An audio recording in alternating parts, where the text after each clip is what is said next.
Oh. George, come on. Here we go. We are live. Italian media is saying Osimhen to Chelsea is a done deal. Honestly, guys, I literally woke up. My alarm went off like 6 minutes ago. So I've just woken up after... I'm going to check my Whoop in a second, and I'll tell you how many minutes that I've actually been awake. But the amazing news is that Romelu Lukaku is gone. He is out of the door. Like 6 minutes ago. Yes, guys, let me just type it in the chat. This is going to be one hell of a stream tonight, ladies and gentlemen. Yes, guys. Let's go. I'm so excited about this. I don't know why. I've just got a funny feeling that we're going to find out about Osimhen during this stream. Whether it's a yes, whether it's a no. I've got a feeling it's going to be a yes. So I've just whacked his face here. I might end up taking the border off, but I'm kind of liking it right now. We're manifesting. Got myself a cold brew coffee as well, black coffee, from a brand in Bali called Baked. Although I thought it was called Baked because the restaurant is called Baked, where the branding is the same, but this is actually called Wakely. Okay, we're going to see if this is any good. It's probably... I'm not allowed any sugar in this diet that I've got right now. There is no sugar in here, which is good. Yes, guys. Come on. 548 of you in there already. Instead of saying yes, guys, say no, ladies.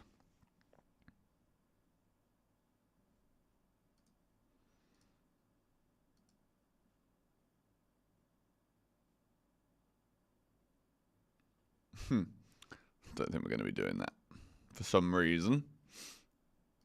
Let me see if I can get the live streaming platform thing up on my... Where are we? Go live. There's like this management tool thing on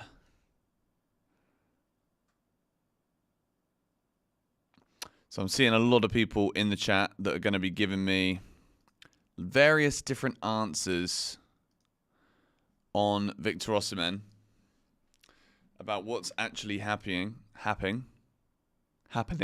blimey. Audio exited the room. It shouldn't have. According to what I've got here, it says no frames dropped.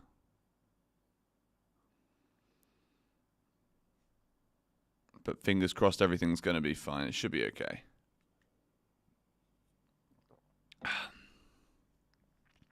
So welcome to the stream. Yes, guys, welcome back to another video. Welcome to the George Benson Football Channel.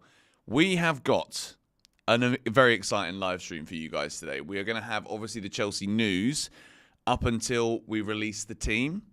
Chelsea will release the team, and then we'll obviously go through the team. We'll take a look forward to Servette. Servette game is going to be happening whilst we're all live. This is all going to be the very same stream. So hopefully we can get some information regarding Osimhen. I went to bed about 3 hours ago, and as of right now, I think absolutely nothing has changed for Osimhen to Chelsea. I think at the minute, it's pretty much the same as about 24 hours ago when I went live. I was live and I was talking about how I think if it was going to be Al Ali, I think he'd have just signed it by now. Like, I think it's been pretty obvious, not just today or yesterday, but I think it's been pretty obvious that Chelsea aren't going to offer the same amount of money, obviously, for a start.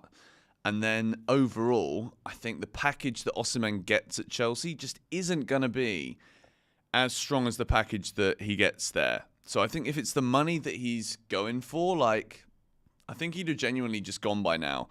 It's about whether or not Chelsea can make sure that the structure of this package is going to make sure that it's beneficial for Osimhen to sign it in the same conjunction as saying no to 620 grand a week. Like, it's completely linked. I think Osimhen wants Chelsea. Otherwise, we wouldn't still be here having this conversation. Osimhen wants Chelsea. The priority is Chelsea. But it's about making sure that he's not saying no to 620 grand a week, and then the amount he is getting from Chelsea is, well, I mean, none of the amounts are going to be a pittance, are they? But it's going to be a lot less than Saudi Arabia. So I think it's got to be worth the while on various different clauses. Gut feeling on Osimhen now. The gut feeling is that we're getting him. I have been sure of this all summer long, which is why you guys have been watching GBFC. I have been all summer telling you lot that Victor Osimhen is coming to Chelsea. For me, it's been written in the stars for a very long time. I think this guy belongs in the Premier League. I think he is built for the Premier League. Yes, sometimes people say he gets shoved off the ball a bit too easily, but I think the step up between Serie A and the Premier League is exactly the next level up challenge that Osimhen needs for his career, and the Premier League kind of needs another big name, I think. Any links for the game tonight? I wish I got a discount code for that, but I don't. But I do have a discount code for the new Chelsea kit. Let me just show you something. We've got this. Look how smart that looks. We've got the border for the Chelsea Servette game with a QR code on the screen. So if you're watching right now, I will leave this up on the screen. If you wanted to just open up that link, it will take you to the Megastore. In fact, I'm not going to have that on there now, but you guys know that it's there and it's coming again later. We're going to stick Victor back on the screen because the longer Osimhen is on the screen, the more likely he might be to actually join us in the stream. Not literally. I mean that would be cool. That would be epic. If Victor Osimhen decided he's like, right, well, I'm going to Chelsea now, so I'm just going to play around with some Chelsea YouTubers and go and get on their nerves. Oh, bloody hell, Larry. I'll tell you what. This is the one downside, right? Other than not being able to see family every day and not being able to see my friends and not being able to go to Chelsea games, living on the other side of the world, it's tough. I literally went to bed 3.5 hours ago and now I'm awake, technically planning to start my day with this live stream for the next 4 hours. So make sure, if you're in the stream, make sure you get yourselves a beverage of choice. For me, this is technically first thing in the morning, so I'm going for a black coffee. You guys can get yourself whatever you wish, be it a beer, a wine, a cider, something stronger if that's what you're into, something non-alcoholic if that is also what you're into.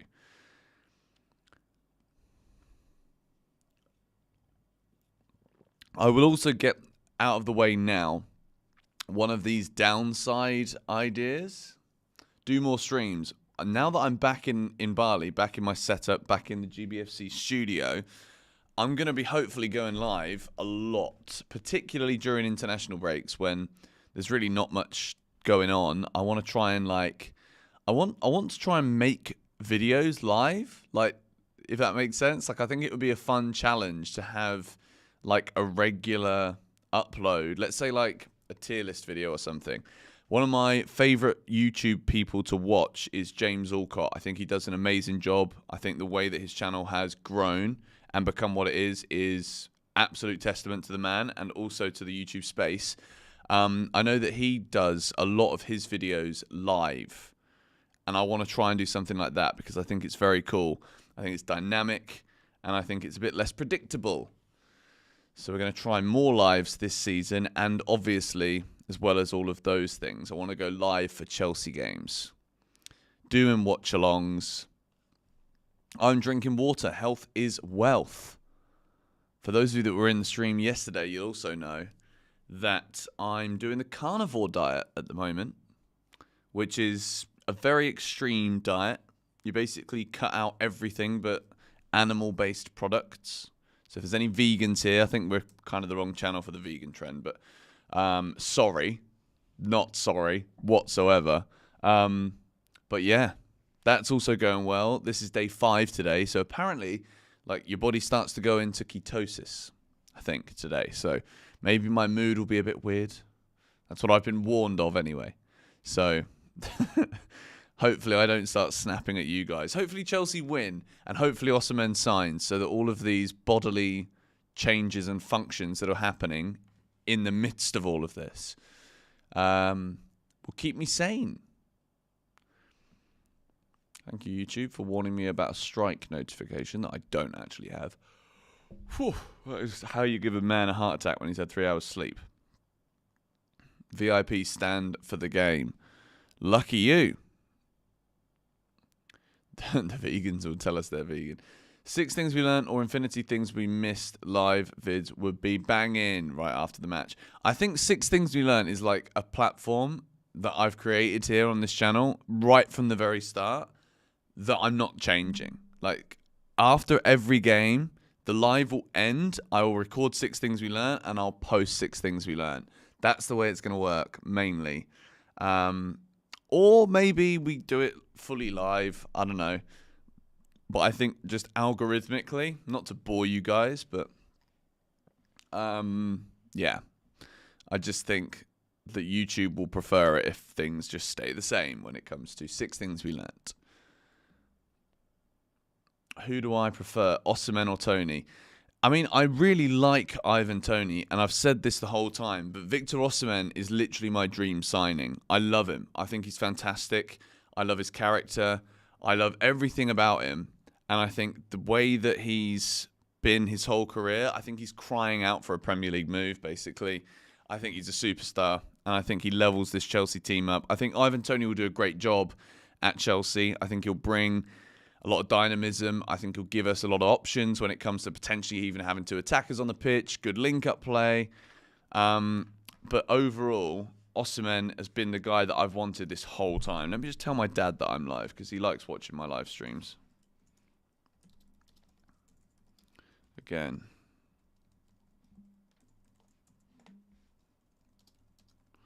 I said, I'm live again commentating. That's what he calls it. From now till end of the game.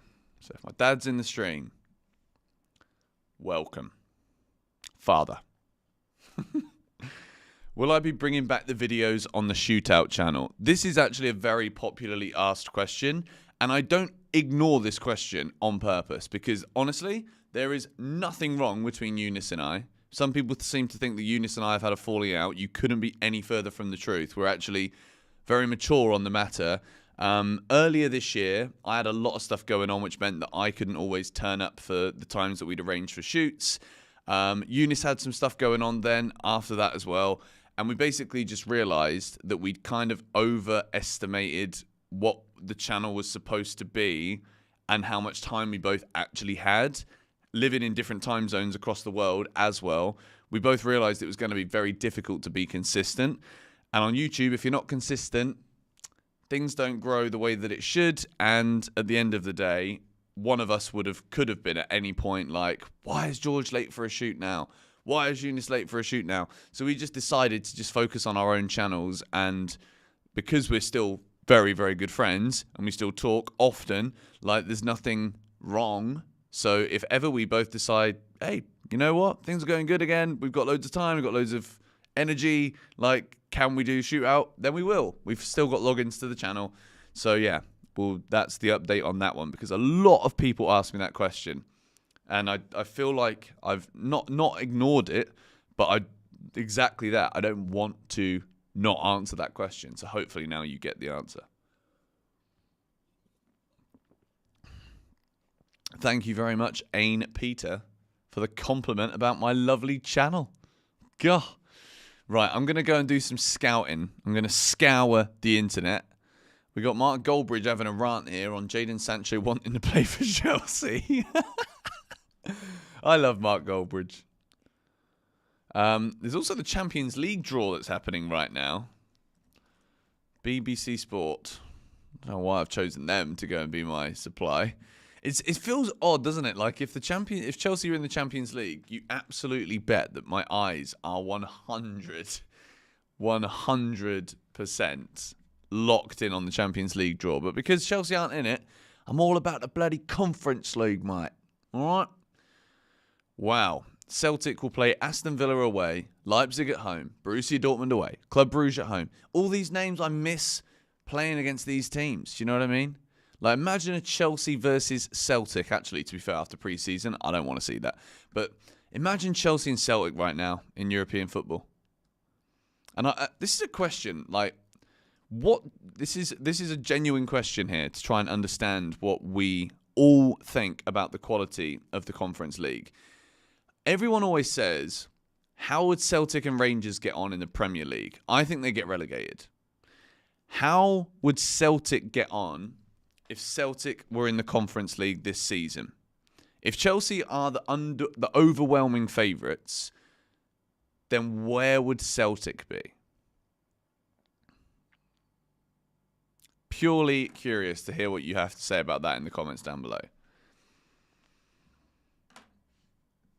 Let me also change the name of this live stream. And Osimhen to Chelsea news.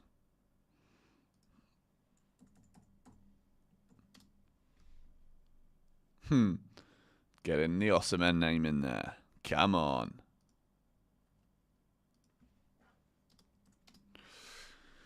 Okay, guys, if you are new to the stream, make sure you get yourselves hitting that like button because we are in it for the long haul today. This Sancho...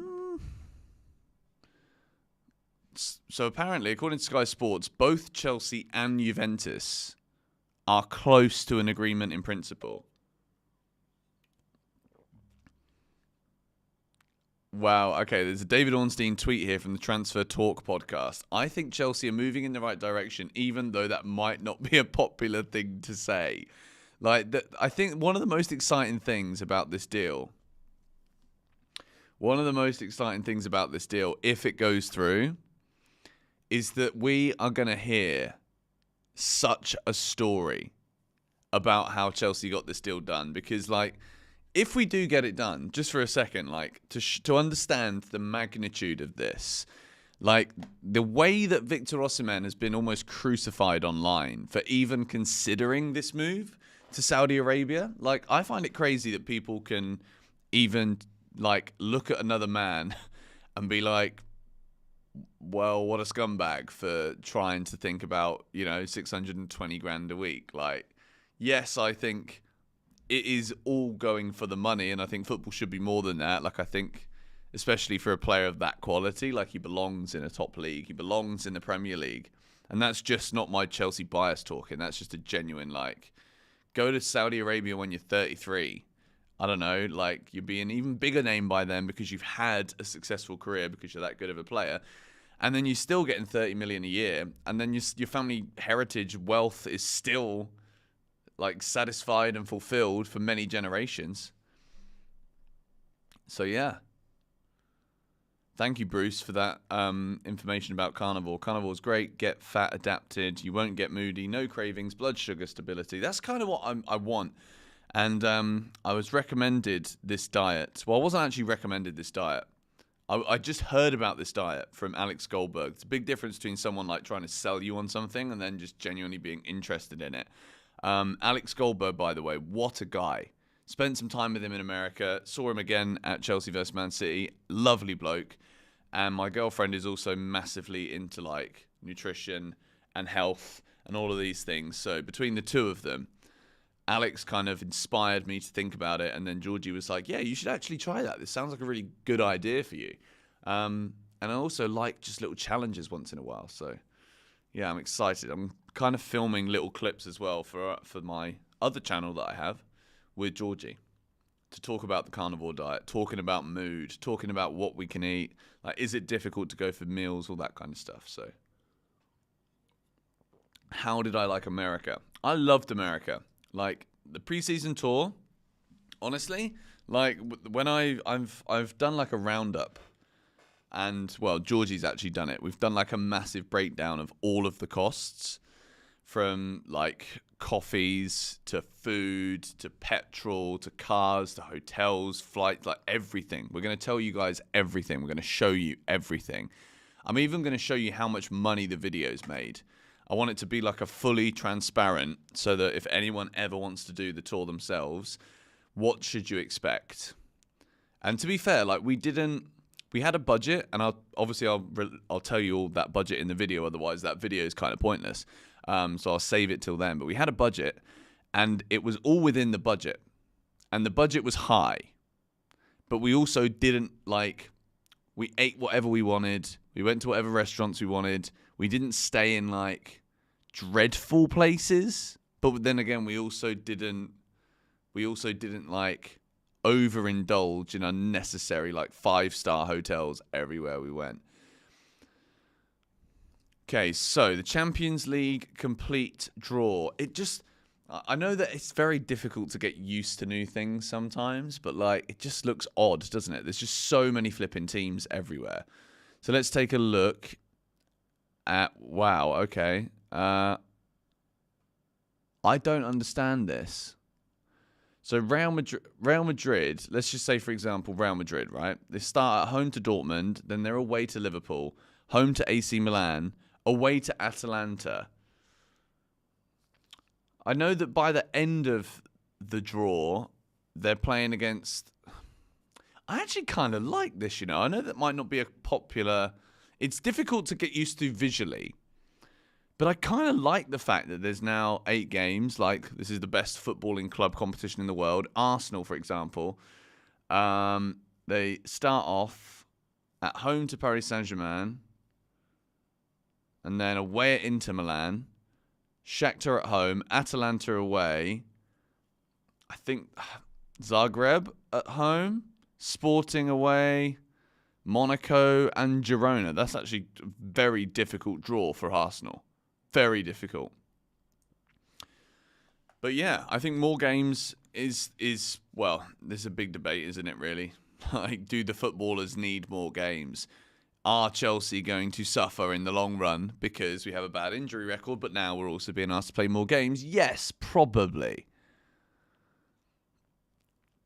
There's also news that Mason Mount has a new injury.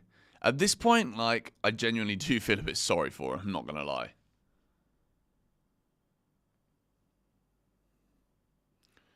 What is the latest here on Osimhen? Let me go and find out. It's like a trending topic on my page. Seeing a lot of people also say Victor Gyökeres. London Football is saying Victor Osimhen is pushing to go to Chelsea, but to be fair, for Twitter accounts, like, he's a bit like me on YouTube. Like, we've been saying that he's coming tomorrow for like the whole of the last 10 days. So I'm going to be very careful where I source my information from here. But also, can we just like start the conversation a little bit here? I want to know what you guys think in the chat. But surely, even if we sign Osimhen now, surely a lot of the people that have been slandering the new owners, putting the new owners down, questioning everything, like, surely this is the level of signing that kind of changes that narrative a little bit. For some people, surely. If you're someone who's not really been sold on the new owners, if you don't believe in the project, if you don't get it, if you don't want to get it, like, surely some kind of signing like Victor Osimhen is something that gets you like, all right, cool. Maybe we actually do have a serious chance of success again. What do you think? Joey Lines. He's my biggest fan. There you go, mate. I'm not going to shout everybody out who asks for it, because then the quality of the stream will just go down to like unprecedented low levels. But I'm going to do a little story right now, so I'd love it if you guys could spam the chat for my Instagram story. According to my phone, I've got no internet. Okay, hang on. Yes, guys, I have not long been awake, but I am now live. Chelsea news, Osimhen to Chelsea, and then straight after it, we have got Servette versus Chelsea. This is currently the situation that we have got going on with the chat. Already nearly 2,000 people watching. Come and join us. Ah, you missed it. I think you guys kind of got the whole, oh, I'm posting on the chat thing a little bit too late. Let me just quickly get it up.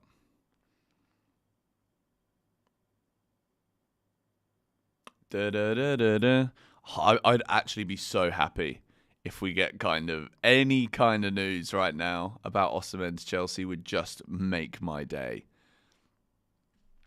Also, how good is it, right? The start of the season, we've already got England call-ups for Levi Colwill and Noni Madueke. I hope that it's not going to be like when they get injured, touch wood. I have a very big wooden desk. That's going to be something that gets clipped up, isn't it? One of my friends sent me a very, very funny video of me yesterday from my stream. You can probably guess what part of the stream it was from too, but I'm laughing again. Let me see now. Pause that one. Copy link. Let's whack it on the old gram, shall we? Live right now on GBFC. And then I put like a little touch wood. Okay, let me do a poll. Let's get the first poll going. We're 25 minutes into the stream. Is Victor Osimhen signing for Chelsea? The thing is, guys, like I know that like the game is on today, but surely we have to find this out because like we're into the final 36 hours now of this transfer window. Surely we've got to be close. Oh, this is like, I genuinely want to know what you guys think is going to happen here. So be honest with your predictions.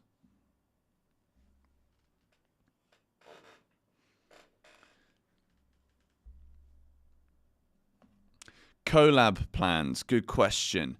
I was speaking to Nini a while ago, but then I was just so busy when I was back in the UK that we just couldn't coordinate it.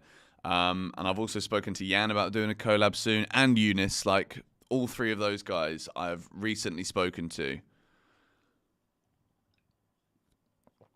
Osimhen will go for the money. I hit like it's weird. Like I think everybody's kind of forgetting that Ivan Toney also very recently agreed a massive deal to go to Saudi Arabia. But why is Osimhen the money grabber? Do you know what I mean? Why is it only Osimhen? Fabrizio tweet. Do we have the Chelsea lineup? We should be very close to the lineup.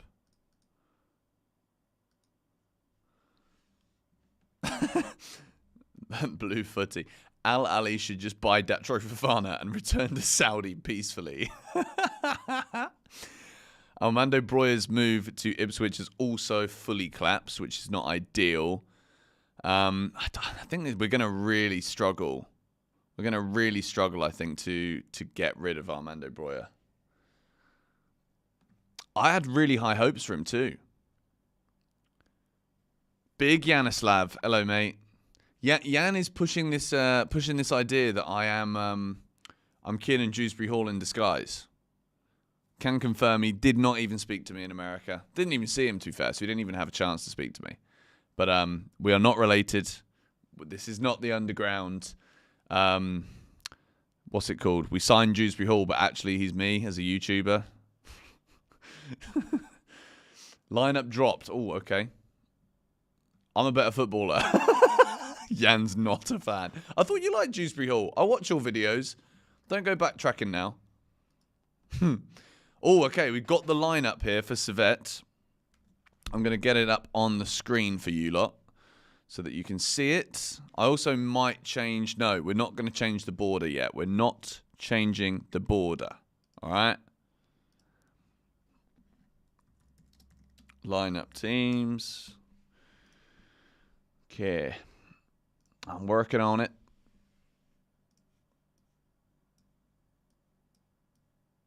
To my right, or whatever it is, you can see here, I've not actually read this yet. I'm literally just full on making sure that it goes up on the on the old stream again. But this is great. I see Mark Yu's name, and I'm already excited. I see Renato Vega, and I'm even more excited. This is a very, very exciting Chelsea team.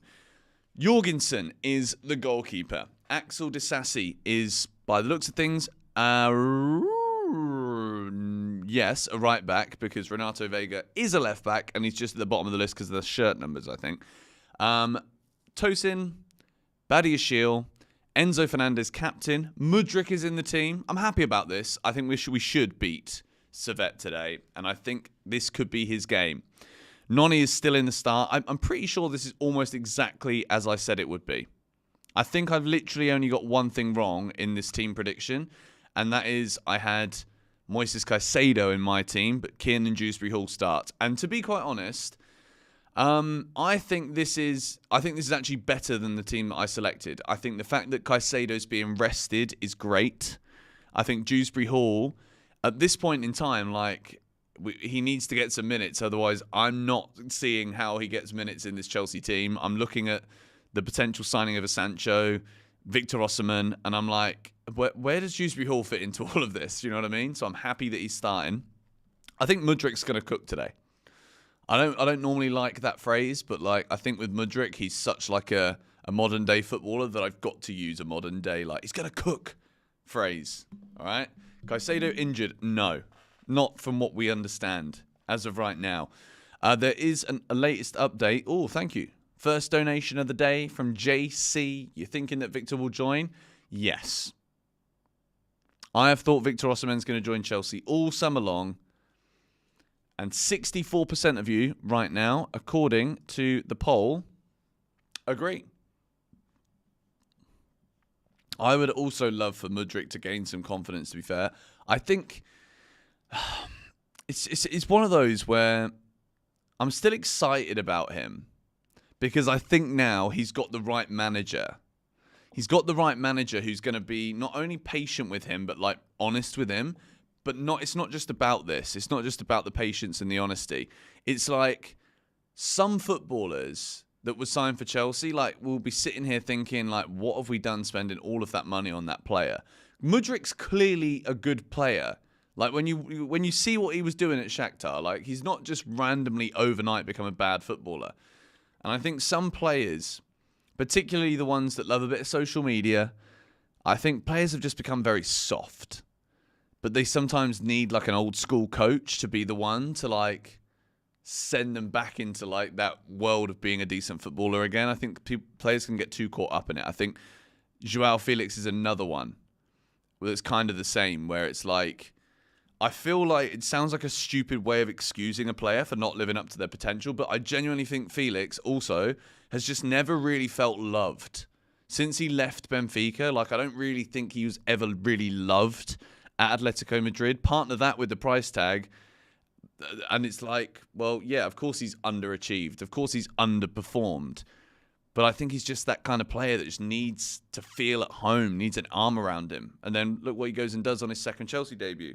I think Mudryk's the same as that, But then it's also after a certain period of time, it becomes inexcusable to not be good enough on the field. I genuinely think that's the best way I've ever explained it, to be honest. Blimey. I only bought 2 of these. I wish I bought 5. It's not good for me, just copious amounts of black coffee. But it's delicious. So, Jan's about to hop in the bath. Mate, that is the prime time to be on the stream. Get one of those little ledges, put your laptop there if you're feeling bold.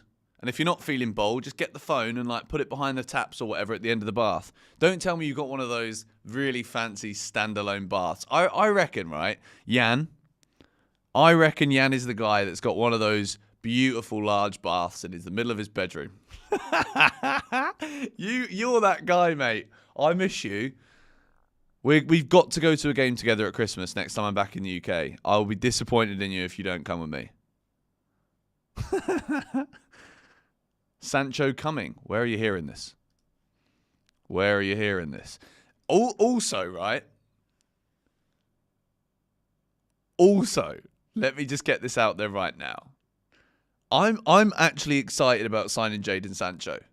I'm excited about signing Jadon Sancho just because I was looking back through my channel and there was a time where, like, the Victor Osimhen stuff that we've got now, which is basically me just being like, sign him, sign him, sign him, we're going to sign him, we're going to sign him, we're going to sign him. It's all momentum needle shifting, guys. That's what it is, you know? After being on the preseason tour, I can confirm that the Chelsea ownership do watch YouTube videos. Chelsea players, they do watch YouTube videos, all right? So the more we talk about these things in a positive light, the more chance it's got of happening. Fabrizio did tweet about Jadon Sancho. I'm going to get it up on the screen for you guys now, just so that we know the latest updates. Interesting, but like with the Osimhen thing, I think I kind of understand why it's taking so long, because like intentionally this transfer was always going to take long. Do you know what I mean?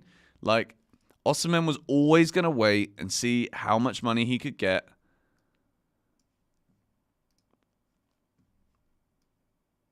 Okay, let me move back over this way a little bit. Move that down. And I don't have to, like, keep shifting myself. And George, is Mudryk future GOAT? No.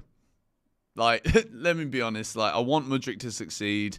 I think Mudryk could become a good footballer one day.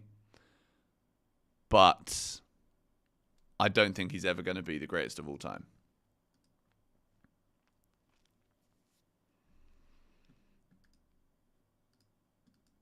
And I also wonder if Jan has taken his phone to the bath. Serious question. Looks to me like it lines up like a 4-2-3-1. Do you know what? This lineup is actually so good. Because if you... Let me actually post... Let me put the lineup on the screen. I'm going to steal this, actually. From Twitter. But it's from SofaScore. In fact, no. You know what? I'm not that guy. I'm not an arsehole. I'm also going to get Blue Footy, Vince's Twitter handle, in there as well, because he's gone through the trouble of making this. Let's get that up on the screen too.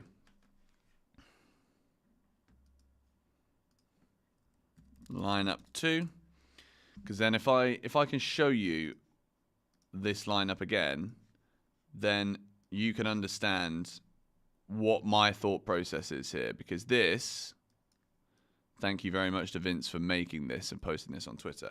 But this lineup right here, if you look at the fact that you've got Enzo Fernandez and Kiernan Dewsbury-Hall as the pivot, if you look at it lined up like a 4-2-3-1, this is great in the sense of if we're going to attack with a 5 in the way that we attack with possession, then Dewsbury-Hall naturally is great going forward. So it means that Enzo Fernandez isn't being asked to do the most work in the final third.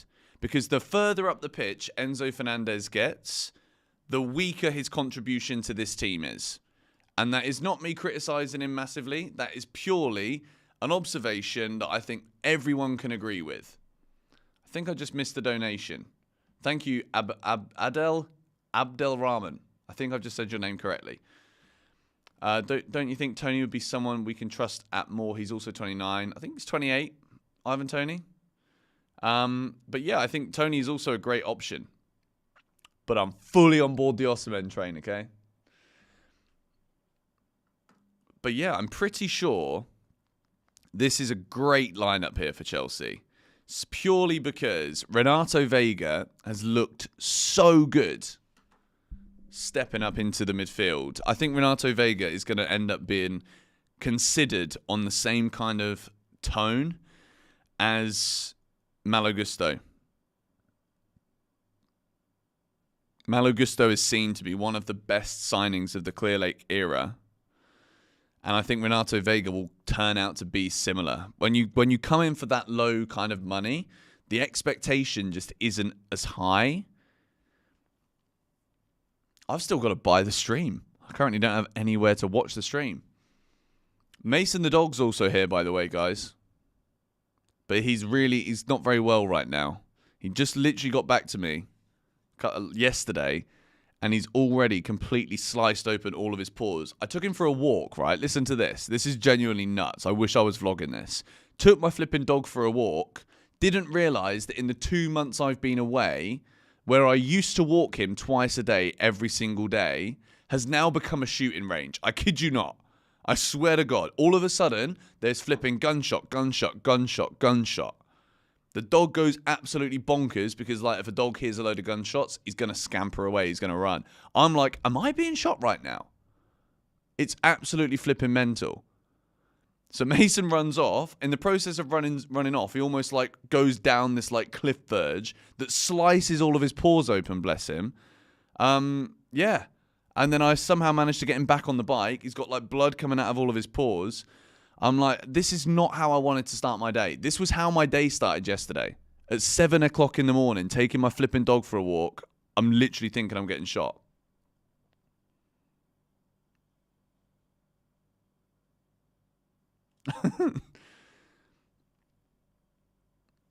What's happening? I'm seeing a few oh my gods in the chat. Nothing's happening, all right? I know you guys are talking bloody nonsense, mate. Mark Guiu is also in the starting lineup, by the way, which we have to talk about today.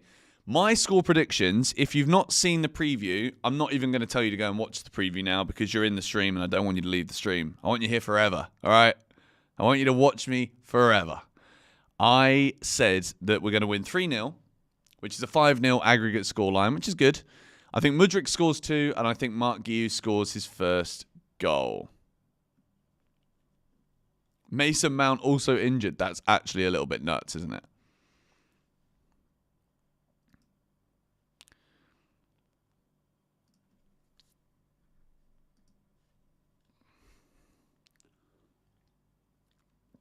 What are you watching it on? The same as everybody else.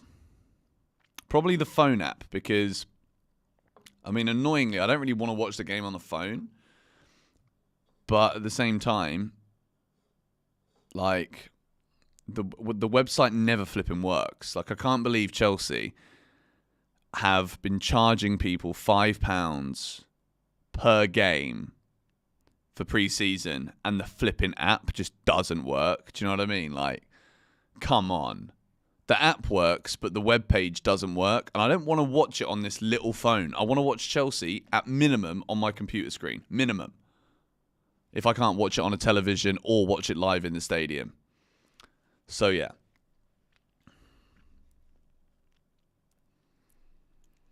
There we go. George Benson to Chelsea. No.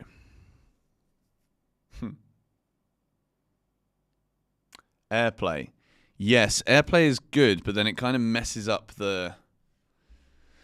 It messes up the... what's it called? It might mess up the stream. That's the thing. I love streaming. And I think... I watch a lot of streams and I'm like, it's not really as interactive. I try and interact all the time. But yeah, I think for me, in terms of this lineup, I'm going to take it off the screen again and then I'll put it back on again the closer we get to the game, because we're less than an hour till kickoff now, guys. But I think the most exciting things for me about this is I really hope that Mudryk comes good. Renato Vega, I'm excited to see again. I'm happy that Jorgensen's the goalkeeper. I think Enzo Fernandez playing as a number 6 is very interesting. And I expect to see Dewsbury Hall given like a serious license to get forward. And I think he will. And I think overall it's a really exciting team. I think Mark Guiu up front is also very exciting. I think he's some player. Or I think he'll become some player.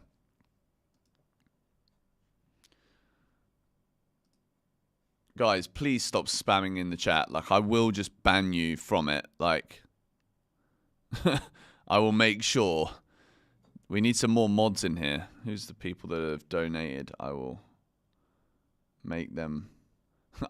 I'm going to donate you, moderator, so that you have responsibilities in the GBFC stream. Let me take off that lineup graphic now so we can breathe a little bit. The Vega press conference was class as well. Yes, I think Renato Vega, like, he knows what he's doing, but it comes across in such an authentic way. such an authentic way. Like, at the end of the day, Chelsea, I want players playing for my club. Subs only, but isn't that like people that... I don't want it to be paid subscription.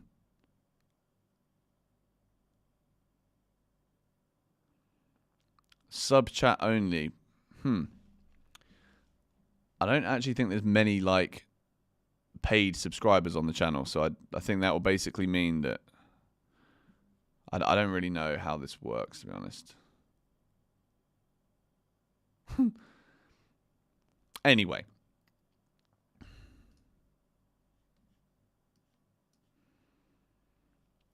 Aha, Lucifer, thank you for the donation.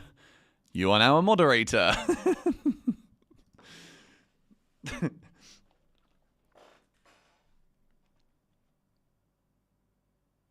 I'm thinking members only, you Tory. Bloody hell, you guys are a bit odd sometimes. You say one thing and then it's like, ah, right, that must be your political orientation. Get off. Okay, let me think. Wait, let me see this here. Settings. I'm trying to figure out how I can make this sub only. I don't actually know how to do this, and I don't want to keep looking and messing up the stream, because now I've also lost the pop-out chat, which is annoying. Let me put that there. Also, yes, you guys are geniuses, you know. This is how streaming becomes a very, very fun thing, because the things that my brain can't compute because I'm too busy trying to talk and live stream, you guys remind me. I can AirPlay from my phone to my flipping TV. Yo. Genius. Unreal. Thank you very much, Joshua Purchase, for your £5 donation. Do I think any deal can go through when Eghbali is in Geneva? Yes, absolutely. Like, we've not hired Paul Winstanley and Lawrence Stewart and various other members of the Chelsea conglomerate of owners that we've got as part of Clear Lake to sit on our asses doing nothing.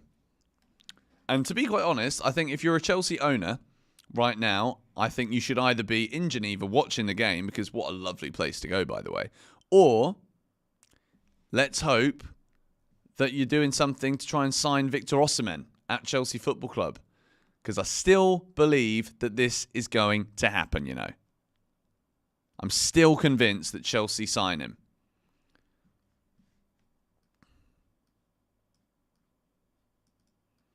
Why does this chat thing keep disappearing? This is so flipping annoying.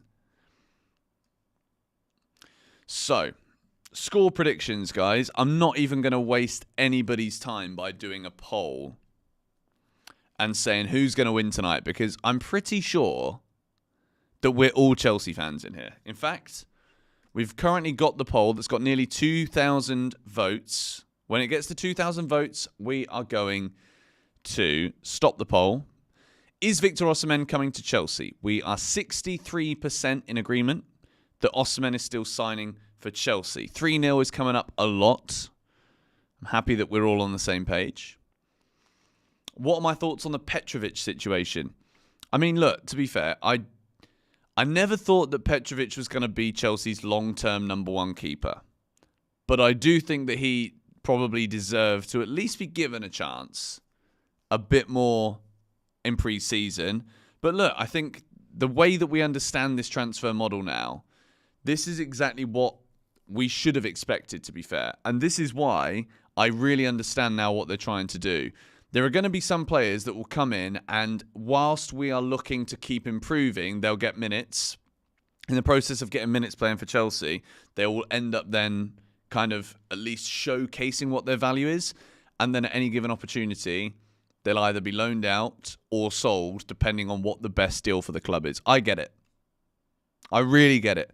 And I think being around at pre-season, seeing the way that this transfer window started, and even if the transfer window ends and we're not signing an Osimhen, I can see what we're trying to do. I'll be very disappointed and pissed off if we don't sign Osimhen or another striker now, because like, what have we been flipping doing, faffing around if we wanted to buy a striker?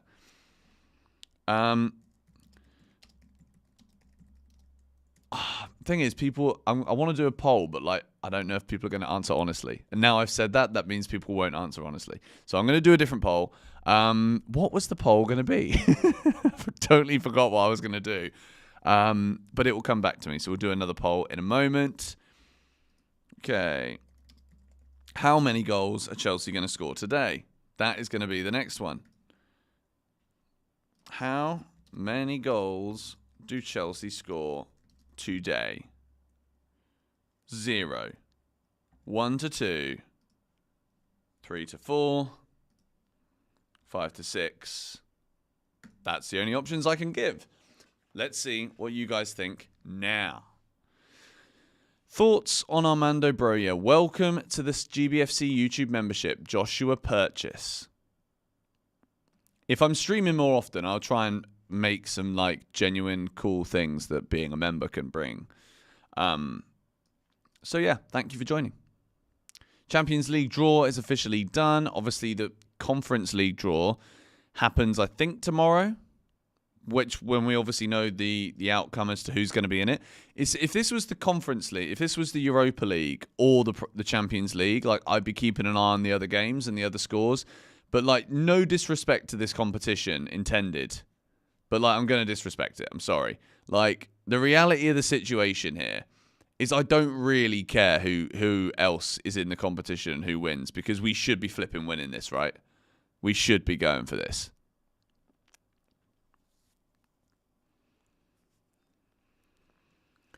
What are your thoughts on our striker situation? I think Jackson is great, but I think the board does not want him around. I think that's completely off the mark, if I'm honest. I genuinely think that Nicholas Jackson is very highly valued at Chelsea. When Cole Palmer signed his new contract, there was a lot of conversation and talk that potentially Nicholas Jackson is the next man in line for a performance incentivized increase to his contract that he first signed when he joined Chelsea. So I think Jackson will get a new deal eventually. I think he'll keep scoring. I think even if an Osimhen comes in or an Ivan Toney, I think realistically there's still a lot of minutes to be had for Jackson. I think he's versatile. I think the fact that he's just got like the Hazard flick. I think Nicholas Jackson is an unbelievably underrated footballer. I really do. And I think he's going to have a fantastic career at Chelsea as a goal scorer, provider, and just general all-round hard worker. And I actually think that having someone potentially like an Osimhen in the squad is only going to benefit him. I really don't think it's going to be a problem. I think like when you see the way that Nicholas Jackson shoots sometimes, I feel as though sometimes he shoots as if it's the last action he's ever going to take in his life. And then by default, because there's like this panic that just enters his brain, it's not as calm and collected and as good as it should be, but it could be. Do you know what I mean? And I think if he knows that there are other people now sharing the goal-scoring burden, and it's like, even if you look at last season, to validate my point here, Cole Palmer was great from the moment he joined, but it was from January onwards that Cole Palmer got better and better and better. And I think with Nicholas Jackson, we saw him look so much more confident when other players were scoring. When Chelsea was scoring more goals, we saw Nicholas Jackson look more confident, competent, like all of those things happened.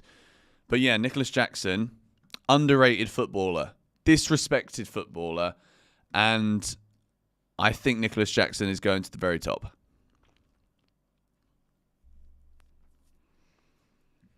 Let me go and take a little ganders at X again. See if there is any kind of updates here.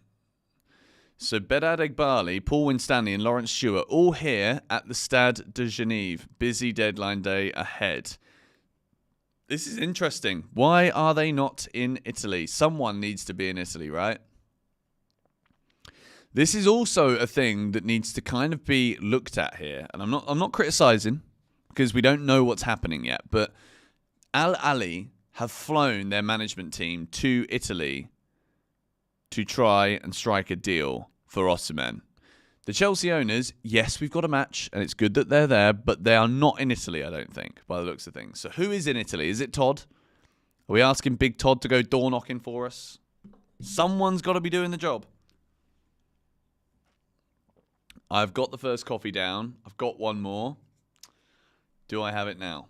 No. We are going to stick to the water for now and have the coffee later.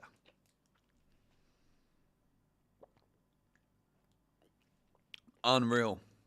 What an incredible drink that is. Poor Trev, he's a top geezer. Yes, he is. I've always liked Chalobah. The only thing I've ever said really to like critique him, I guess, is that I'm not sure he's the top level centre back. But in terms of like consistency as a player, like you can't really get a more consistently good player at Chelsea than Trevor Chalobah. Even our best players completely disappear at times.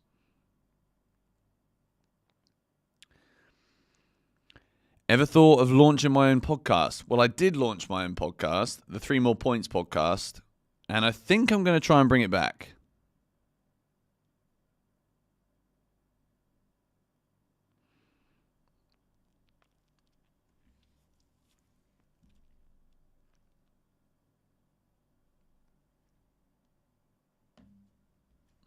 Smash that like button for GBFC. These are the kind of people we need in the chat. We need the hype men. We need everybody that's going to say what deep down you guys know I want you to do, you know? I want you to subscribe. I want you to hit the like button. But if I keep telling you to do it, it kind of loses its twang. You know what I mean?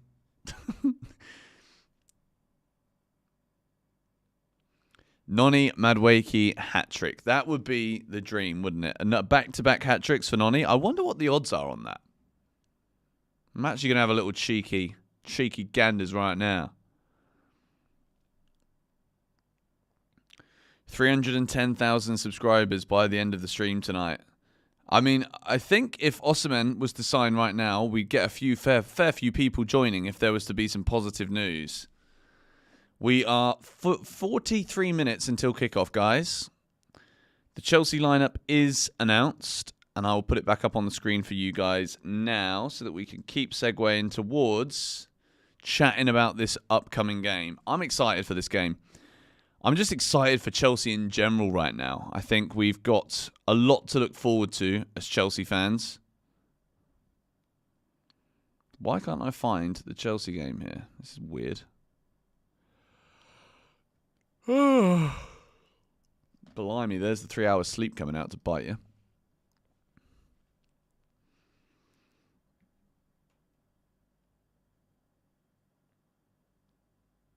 Joe Shields. That's the man who's getting it done right now, isn't it?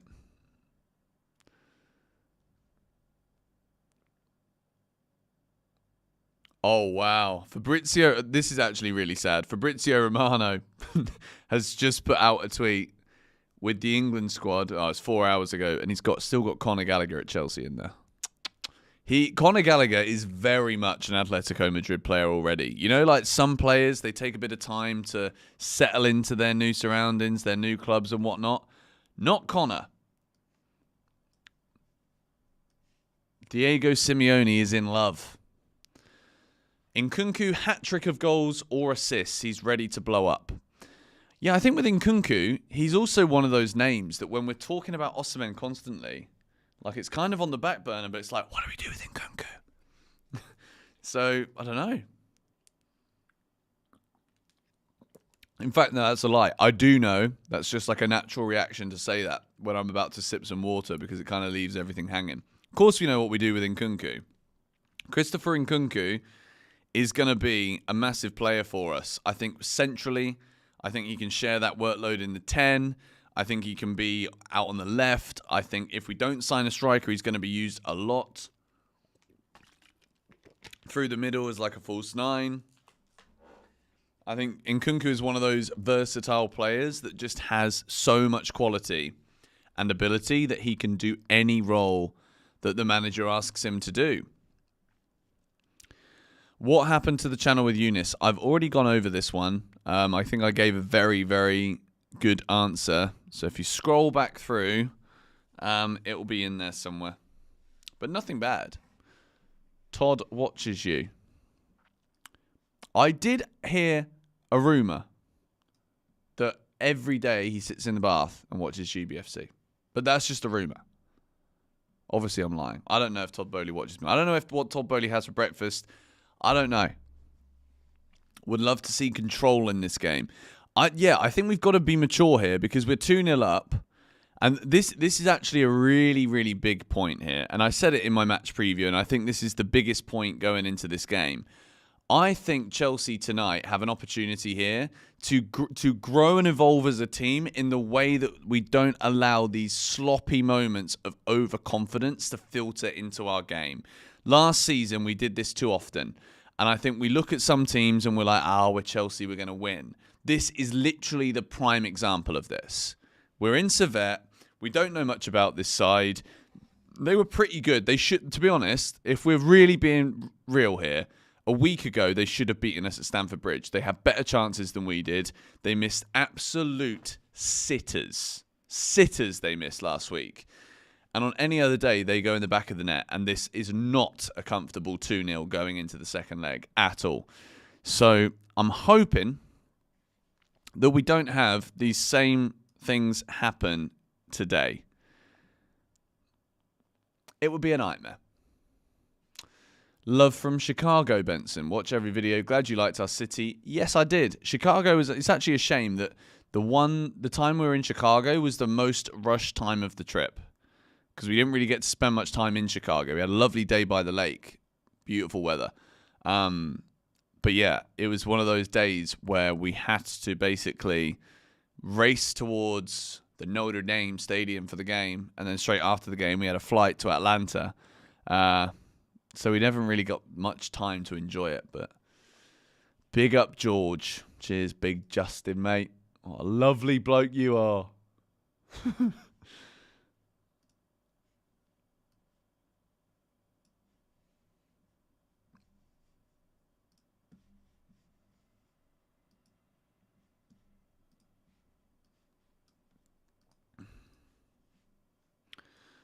This live chat thing is actually very annoying. It just keeps disappearing. Here we go. What is it a coincidence that you and Georgie have the same name, or was that a scouting mission? That is a full coincidence, but also pretty cool, right? Do I watch Joey Knight's videos? Yes, I do. I'm delighted that Joey came into the Chelsea sphere of online content creation. I think he's class. Very good bloke too. Very nice guy. We're also filming together very soon. You asked me earlier if I'm doing any upcoming collabs. I need to reach out to Nini again. Eunice, I need to ask to jump on. Me and Jan spoke last weekend. We're doing it. And me and Joey have spoken this week as well. We're going to be filming soon. And Josh Aveste as well. So there's 5 collabs there. We're going to probably wait until it's international break time for some of these. Thank you, Corey Mansell, for your £2 donation. Much appreciated, mate. Mark you. Oh. My dad's calling me. I literally told him I'm live, and then he tries to call me.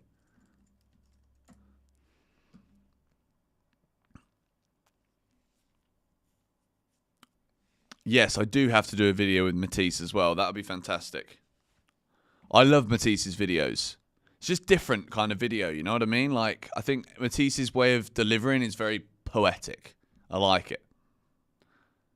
Dad collab. I've told my dad to just join, but he doesn't understand sometimes that just go onto YouTube, click on my flipping channel, and you'll find it. He's typing now. I guarantee you he's like, well, how do I get there? Call back your dad.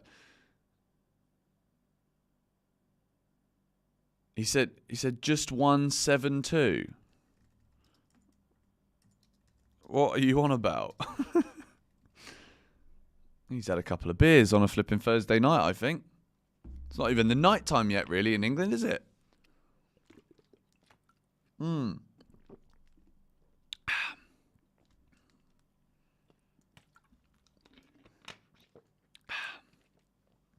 know why I'm doing it every time I have a sip of water, but it's good. Me loves it.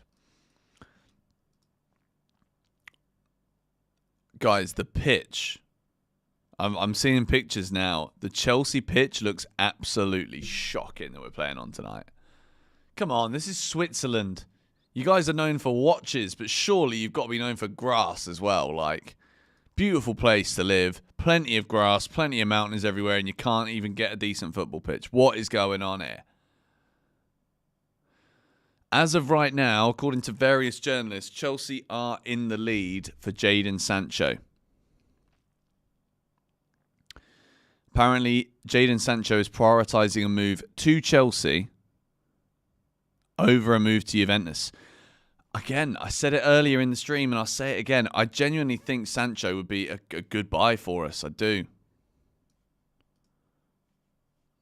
I can see it. I can see it in your eyes. You're angry. Let's get on the Chelsea website then. Is it going to work? Surely now they have to know that there's been so many issues with people watching on the website that they fixed it. Surely. Surely.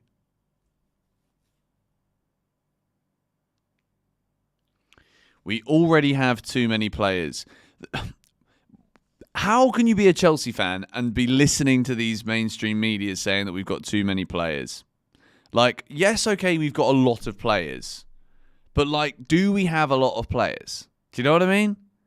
Like, do we? Really? It's not fixed. Honestly, that is a joke. If you're going to charge people £5 for a game, at least make sure that the product that you're selling works. Do you know what I mean? Like, come on.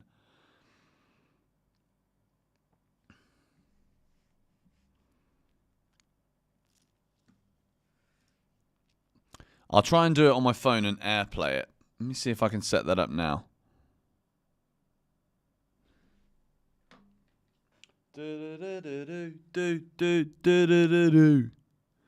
Wasn't the song Ethan and Purdue? Okay, Chelsea app. Live streaming is fun, you know. Like I didn't even. It doesn't even feel like I've been live for an hour and 6 minutes. It's fun, so fun. Where will Esteval and Pires play? I mean, I think you're forgetting the obvious thing here about where will Esteval and Pires play. Just because you buy a squad and you look at the squad and you're happy with it, it doesn't mean that that squad is going to be like this every single season, at the start of every season. And Chelsea have done all of this business so that if anything were to happen in the, let's say, a transfer ban, let's say, you know, we don't get back into Europe, we can't keep spending loads of money because we can't, it's unbalanced. Like, we've got these signings for the likes of Esteval done now, Pires done now, so that if any of these things occur, we can still basically sign players next summer.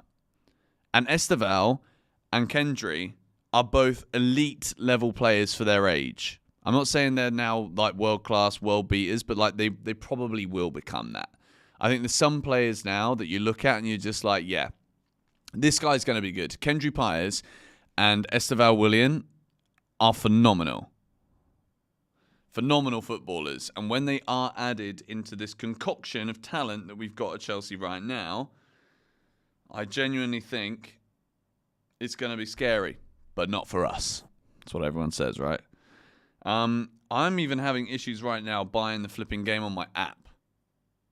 All I want to do is watch the Chelsea, mate. And you're not even accepting my £5. Unreal. 30 minutes until kickoff, and there is still issues with the app. I'm going to wait until like 15 minutes before. A 17-year-old having us lot staying up watching the Brazilian league is different level of pull. I mean, like, he's just really good. Do you know what I mean? Like, if you watch Esteval play, he gets you off your seat. The things that he can do with a ball at his age are just absolutely mental. And it's like he doesn't just score a goal once in a while. Like, he's scoring or assisting every time he plays. The other day, he scored 2 and assisted a goal. Or assisted 2, I think, and scored 2 in 64 minutes. The kid's 17, for goodness sake. Like, outrageous. So the latest updates on Victor Osimhen. Nothing's really changing right now. But weirdly, I think the longer things go where things don't change here for Osimhen, the more likely moving to Chelsea is the case. Because, like, or it's like if he ends up just going, yep, Saudi now, then I think it's just a bit odd. Do you know what I mean? Like, Chelsea have never really budged from the fact that we're not going to pay the same as Saudi Arabia.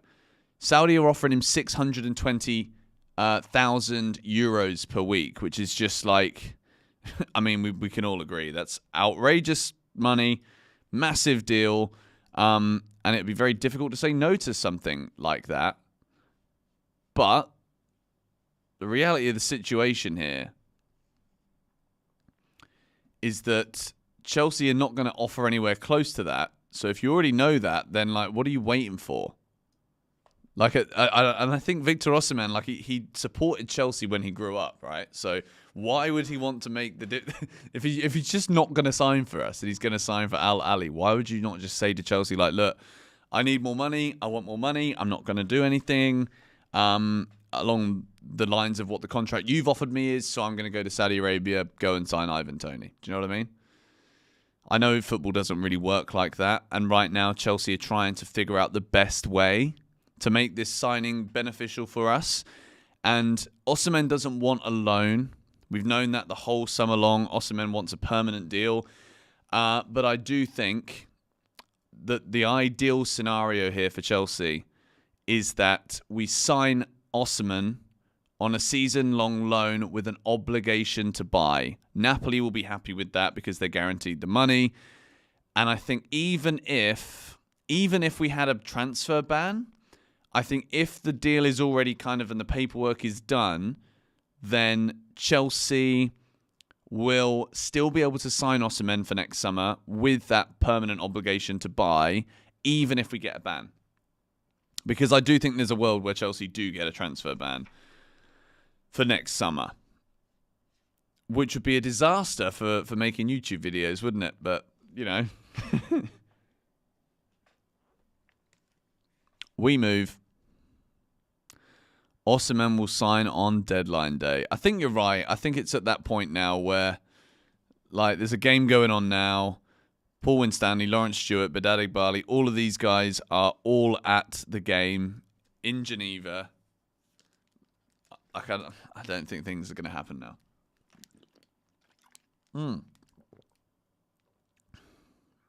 The app is saying you got to pay for it again. Honestly, like, I think it is an absolute joke.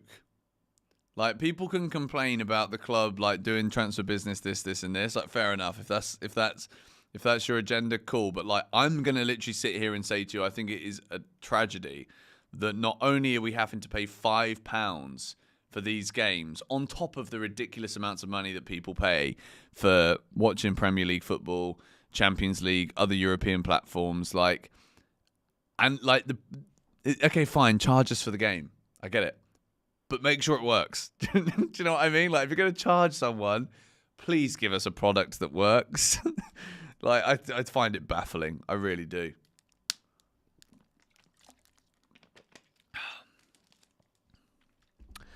Yes. And it should, yeah, just like charge us a £5 for both legs. Do you know what I mean? I put it on X earlier. I said, if Chelsea really want to win over almost everyone from the fan base, sign us Victor Osimhen, get the deal done, and an hour before the Servette game, put out a little tweet or a social post saying use the discount code Victor at checkout for 100% off your order. In terms of the game, like, that would have been just so clutch. Never know. We've still got 26 minutes until kickoff, so I'm gonna. Oh, I've already got the lineup on the screen. No worries. In about 15 minutes' time, I'm going to change the graphic. We have got 2 borders for the video today.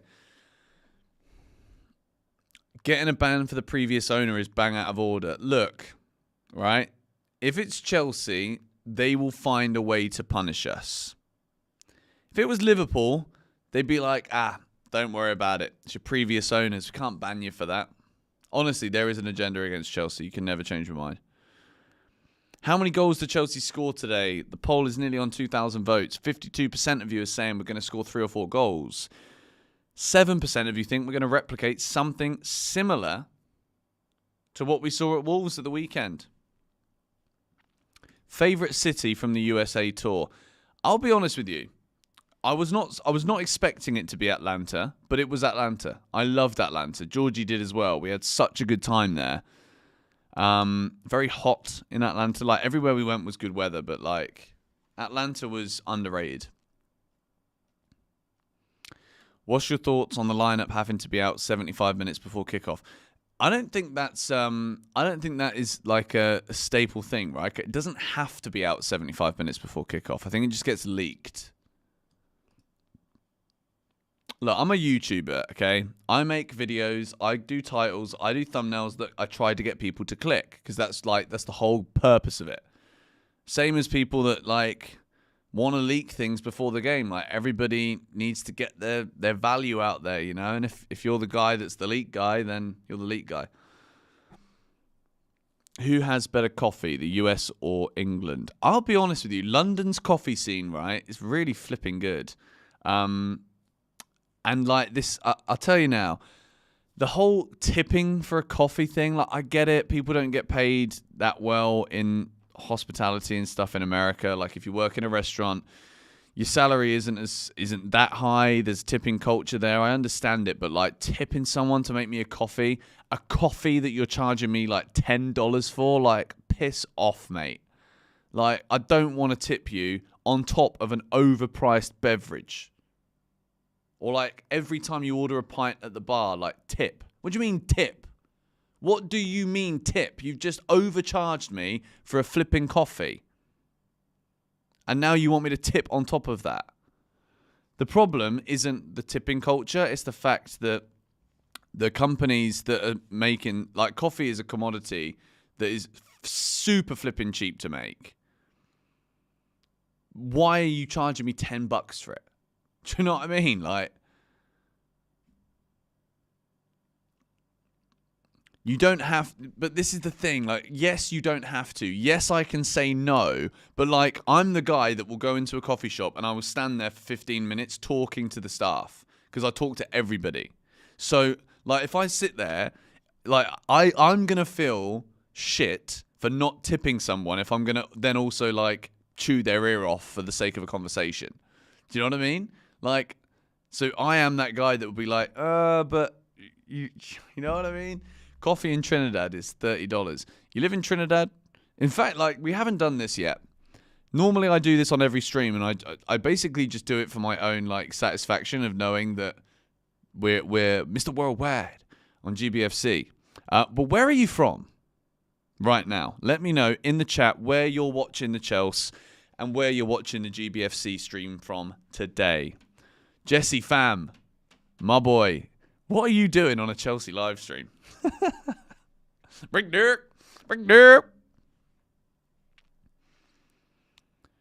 This is a lot of different countries, cities, everything. You name it, we have got it here.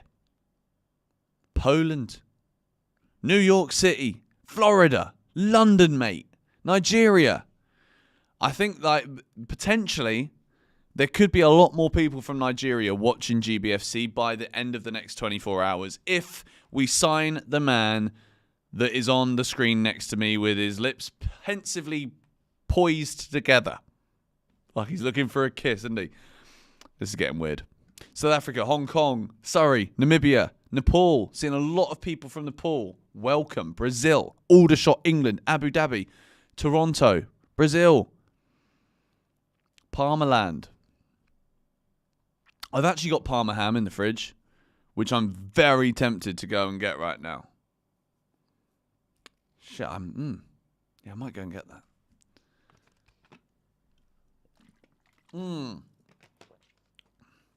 Water is just the one, isn't it? Jamaica. Lots of people I'm seeing from Jamaica. Brooklyn. Barbados.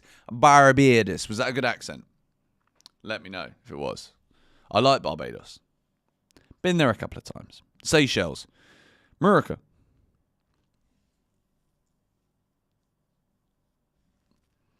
You can walk to the ground. Which ground? The ground in, what is it?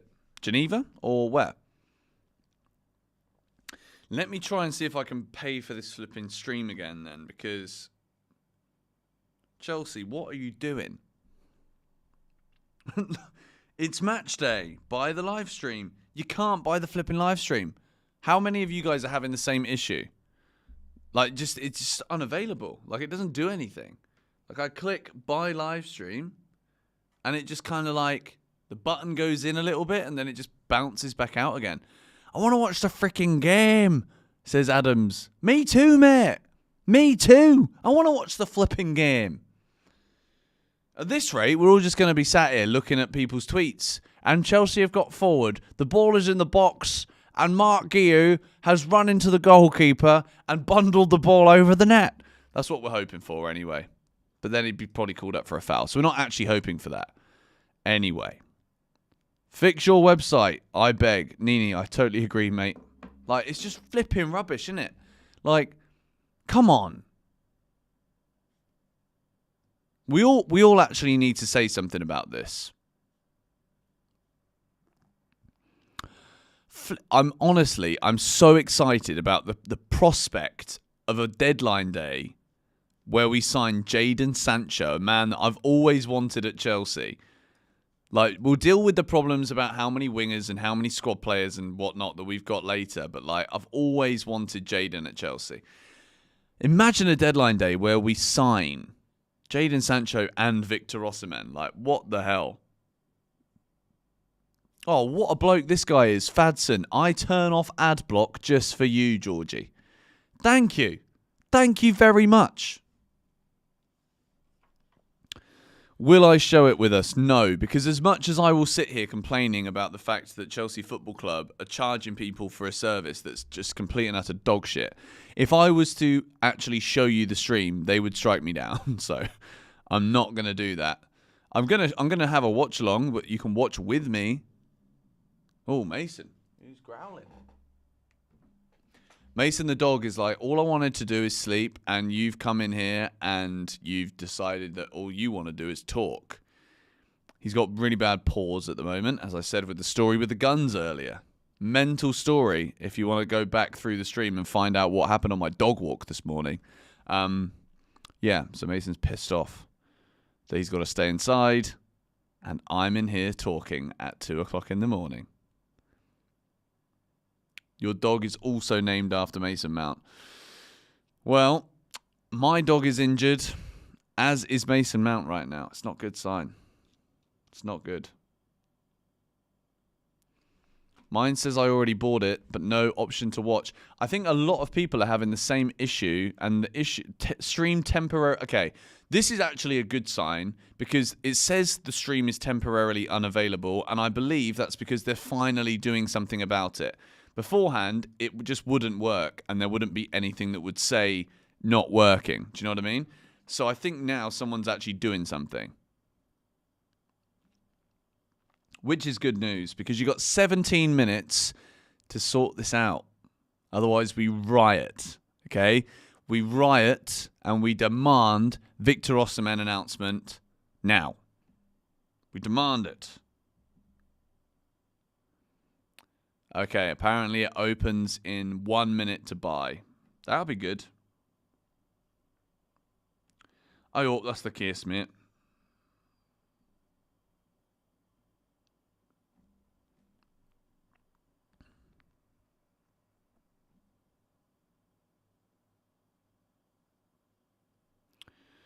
Chelsea, Chelsea, Chelsea, Chelsea, Chelsea, Chelsea, Chelsea, Chelsea.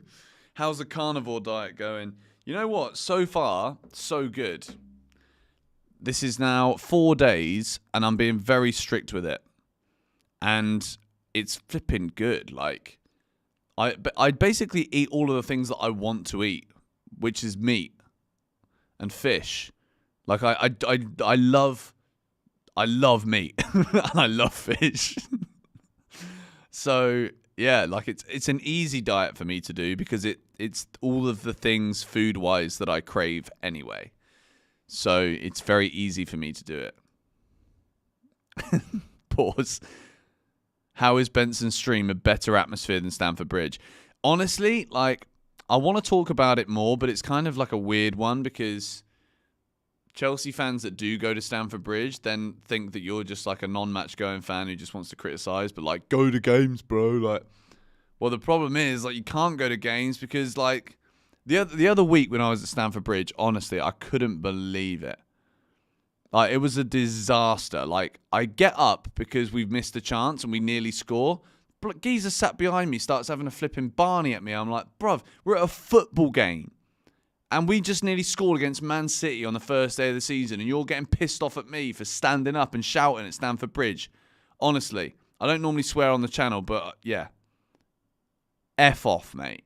Like, honestly, that's the problem with Stamford Bridge. There's too many people that are too like, oh, I've bought my seat, sit down. And there's too many people doing that, which has a chain effect on the atmosphere. Like, I get that some people are pissed off because they've been season ticket holders all my life. And now, like, there's a lot of tourists going and stuff. But, like, this guy wasn't a flipping tourist. I'm not a flipping tourist. Like, until I moved to the other side of the world, I went to every Chelsea game. Home, away, Europe. Like, like, go away. Shut up. Do you know what I mean? Shut up telling people to shut up at a football game. That's what I mean by that. It's happened before, yes. That's not the first time it's happened to me at Stamford Bridge. Having people like, sit down. Go away. Stand up, you mug. You twat. Honestly, it pisses me off. Like, genuinely pisses me off. What happened to my cat Zola? He ran away. Bali is like a very rogue place if you have pets. Like, they just leg it once in a while and they don't come back.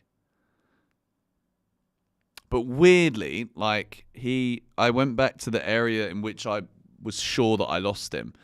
And neighbours were telling me that they'd seen him. So I'm like, he's alive. He don't want to be with me anymore. Zuma probably has Zola. I don't think he does, to be honest, mate. The only Chelsea player that I've seen come on a holiday to Bali recently has been Thiago Silva. And him and his wife were here. And they actually were staying in a really nice hotel about 5-minute drive from my house. Didn't see them. Didn't go and do any weird, creepy stuff. But I did contemplate it because I do love Thiago Silva. And I might never meet him now. But they spent most of their time in traffic because that's what you do if you come to Bali.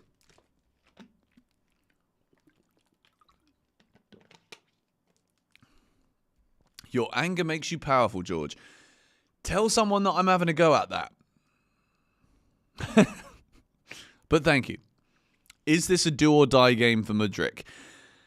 Look, there's a strong possibility here that Chelsea sign Jadon Sancho.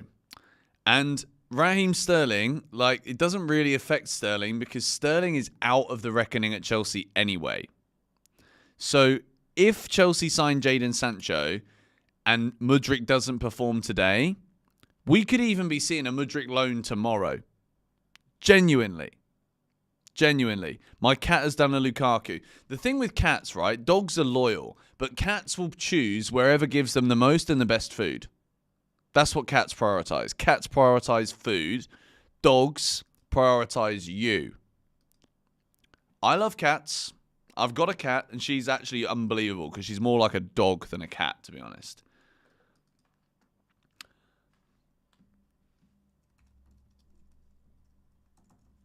Josh Aveste coming in with the old text. Oh, wow. My dad was calling me because he just... Oh, his horse won. I think my dad's got a horse, a racehorse, and I think it just won. Wow. Your horse. That's cool. Very cool. Go on, Daddy dearest. That's a joke, by the way. I never call my dad that. Purely sarcasm. Street dogs is a problem, though. To be fair, that actually could be where the cat went. The cat could have genuinely been eaten by a street dog. It's a possibility. Okay, so we're changing the graphic now to the Servette away graphic. I am waiting here to try and buy the game. I'm going to close down the app in the background. I'm going to open Twitter as well and various other things. W for the horse. This is a good day to be a Benson right now, by the sound of things. Let's go, Daddy. That's so funny. Let's go, Daddy's in the chat. Jeez. The stream is still not working on my phone. Like, honestly, what can we do? Let me put on the old VPN. Oh, I love streaming, guys. Reese, I'm sorry, mate. Like, you said it was autocorrect, but like, I feel like you wrote that. You wrote that, and you were like, "Oh no, actually no. I'll save that for my mates." Oh dear. The website was very hit and miss during preseason. A lot of people said that to me. Like, people were telling me, like, "Benson, can you just stream it from the stadium?" I was like, "No, bro. Like, I'm trying to make epic match vlogs here. Like, I can't stream it and do epic match vlogs." But yeah, apparently we still haven't fixed all of these issues. Like, I still can't buy it. The website is still down. The app is still not working. So as of right now, I can't watch the game. We'll have to go to some dodgy... And this is the thing, right? This is why people don't pay for memberships. This is why people don't spend money and they go and watch things illegally. Because, like, you pay for something and the service is shit. In a consumer society where we are being overcharged for almost everything, make your products work. Thank you, Graham, for your donation. Should move the away area from the shed to the east. Honestly, this would solve a massive issue. If Chelsea had the shed end and the Matthew Harden end as like proper stands, where everybody there is like a flipping proper hardcore Chelsea fan who wants to get up, wants to sing, isn't going to get pissed off at the guy in front or the guy behind for getting up and shouting and singing, then great. At least then we can have those two stands as like, at least we're going to have some noise coming out of there. Right now, because the away fans are always going to make a noise at Stamford Bridge. Every team that will come to Stamford Bridge, even Barrow in the Carabao Cup, they will be loud. This will be the biggest day out for them that they've had. Maybe ever. Probably not ever. But because I think they played Stamford Bridge before. Like, I think Chelsea won 5-0 in the FA Cup many, many years ago. Many years ago. Before my lifetime.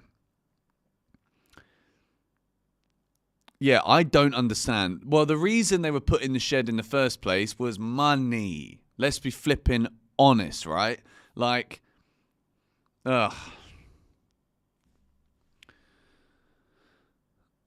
Chelsea fans are louder away than at the Bridge. Honestly, yes. That's why I used to love going to away games, because it's just a massive sesh. It's so much fun. And even if you're not drinking, like, not that drinking equates to more fun. I'm not saying that. But, like, sometimes it does. But it was just always a good atmosphere. Because everybody there is like, they full on care about the outcome of the game, because you've spent a lot of money, you've travelled a long way, and yeah, Wolves away, I bet that was unbelievable. I remember being at the Molineux when we won 5-2, when Tammy Abraham scored that hat-trick and Tamori scored that unbelievable goal. That was sensational. The best away atmosphere was, I think, maybe in Lille. But I also think another one that goes down for me as one of the absolute best ever was flipping out. Where was it now? Where was it? Tottenham away when we won just before Christmas in 2019. That was unbelievable.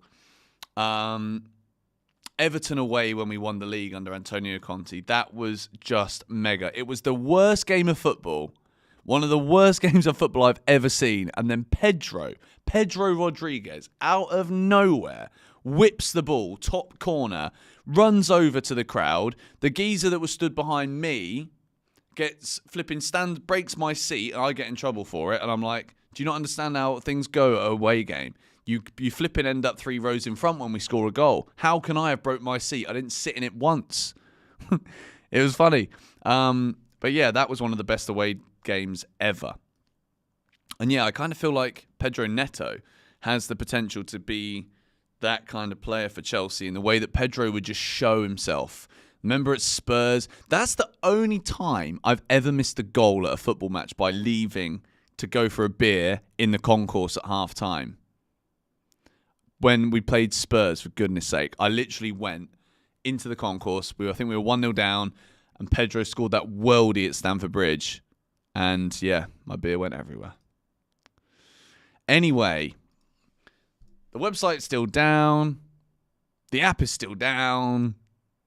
Chelsea haven't fixed anything. But at least you got GBFC, right? At least we're all here. 2,300 of you in the stream. We're closing in on 1,000 likes. Make sure you smack a like on this stream. And of course, 6 Things We Learned will be live straight after the game. Works for you now. Okay, nice, good. Let me try the app. Really is a joke how this isn't working. My predictions are a 3-0 Chelsea win. I'm really hoping that we can get the job done. The website is down because Osimhen is in the building. I mean, if that was the case, then we're all flipping buzzing, aren't we? I don't mind. Ah, that's a good point. Any chance of me watching some more local Bali football? Yes. That video was good, wasn't it? That's got nearly like 10,000 views, which is quite a lot for a video that was a Division 3 game in Bali. Like, what the hell? I'm still getting absolutely nowhere, guys, with finding a stream, which is flipping ridiculous how this is the case. Like, people are going nuts on Twitter. Rightly so.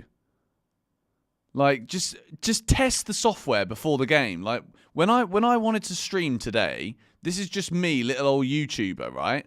I went and tested for like an hour 2 days ago to make sure that my internet wasn't going to drop out randomly if I do a live stream. This is Chelsea Football Club, for goodness sake. We're about to drop flipping 55 million on a striker. Yet we can't even flipping give someone a fiver to test out a live streaming platform. Like, come on, we're paying customers here. I say that really through gritted teeth, by the way. If you go to the match center, nothing happens also. Like, really? Really? This is a joke, man. Absolute joke.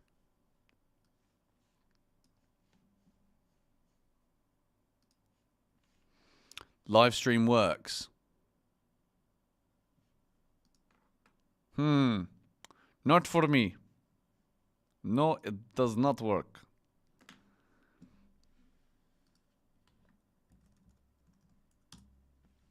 Obviously, for you guys that might have joined this stream for watching the match, I'm not allowed to show you the game. But I will be watching the game and reacting to it with you. You just bought with my GBFC 10 code. You are a legend.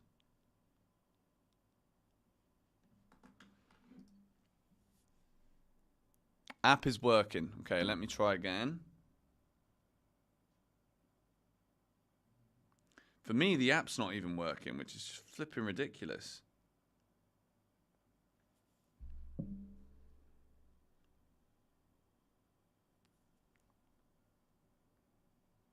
This is actually insane. Kickoff is in 52 minutes, and I can't even flip and watch my team. Like, I'm using a VPN as well. This is insane. This is absolutely insane. Anyway, at least you guys have got the entertainment here on GBFC. The stream is still very much unavailable. I'm still looking for other options. Who are we signing for 55 million, bud? We are signing... I'm signing. We're signing. I'm signing. We are signing Victor Osimhen.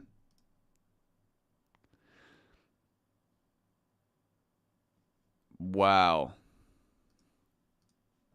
I genuinely can't believe that Chelsea have somehow managed this to be the case. Like, how can you have what? Like, the game is literally starting, and they haven't flipping fixed the stream. It's absolute insanity.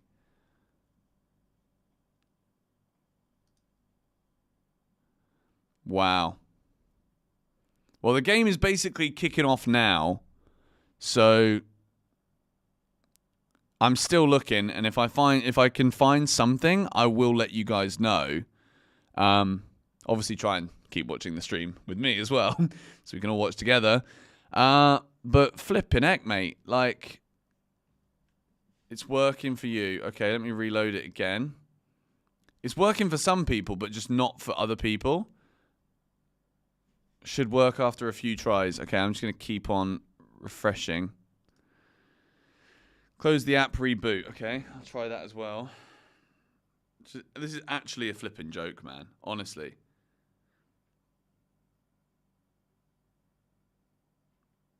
Kickoff and still nothing.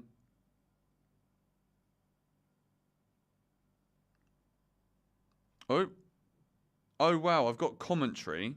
Like, go away. Stop directing me to the commentary. I want to flipping give you money to watch Chelsea play. Honestly, this is the most muggy thing from Chelsea Football Club that I've ever seen. Update the app. The app's fully updated, mate. Oh, dear.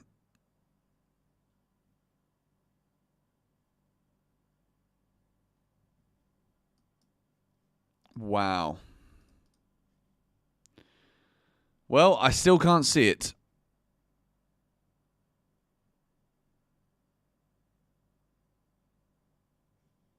Come on.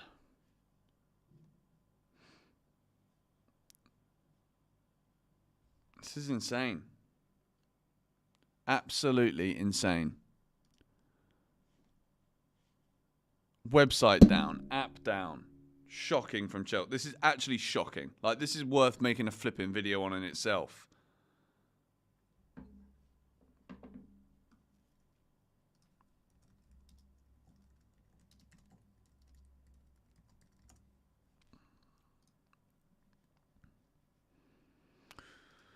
Ah, dear. Should have bought a plane ticket. They probably wouldn't let me in.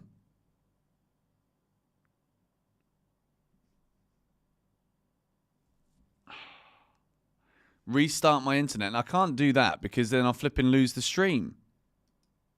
This is a joke, man.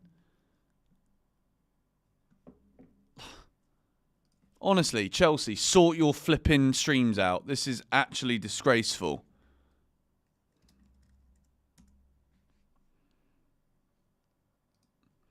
Unreal. Trying another website now. Private, can't do it. Even with a VPN, are you kidding me? It's not the internet. No, it's not the internet. It's Chelsea. It's Chelsea and the stupid flipping app.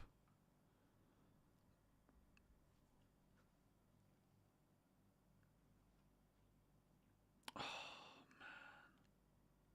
This is stressing me out. Like,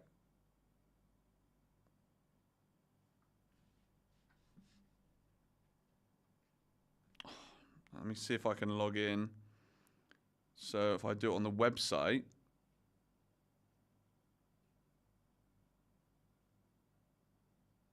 Come on.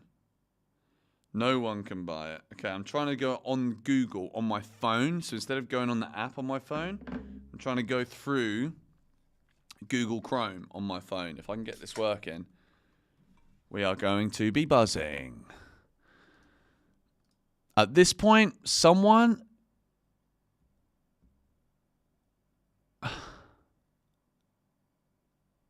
What the hell? How could... I think we should all boycott the app. Like, we should never, ever flipping Delete the app, guys, honestly.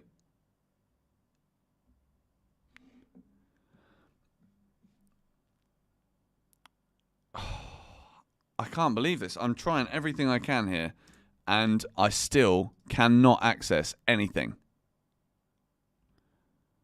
Apparently, Enzo Fernandez had a shot. Save from their goalkeeper. Good start then.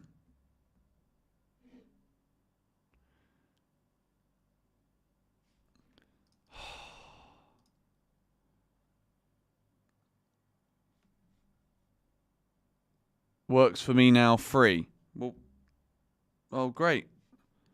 Website is down, it's fixed. Okay, everyone's saying it's fixed. It's fixed, it's fixed. Let me just load it back up again from the start then. Chelsea FC. It's as soon as you put a payment gateway on something, you basically make it impossible for it to run free if you don't manage the payment gateway properly.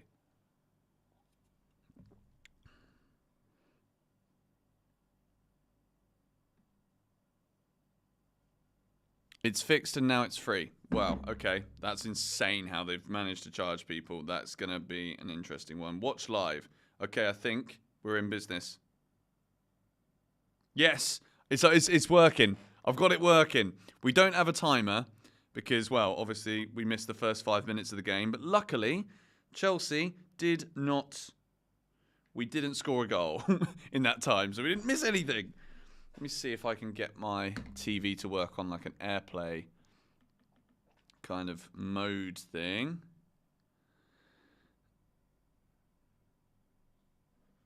Let me also try and get this on. So I've got that there. Put that on there. So then what happens to... No. Okay, that doesn't work. Servette are on the attack, though. Let's not AirPlay it, because then I can't read the chat. Let me play. Does anyone have the link to watch? Guys, I'm literally just on the Chelsea app right now. That is the only thing that is working for me. Currently, Chelsea apparently have 83.3% possession.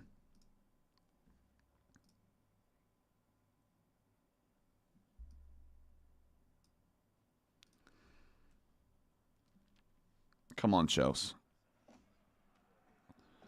Am I able to watch the game? Yes, I'm watching it on my phone, but I'm still here streaming, of course, for you guys.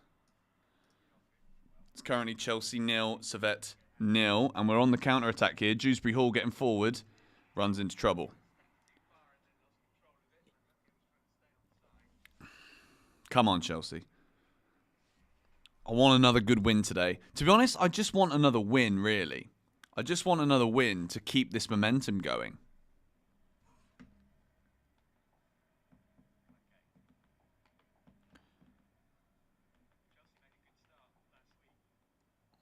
Do.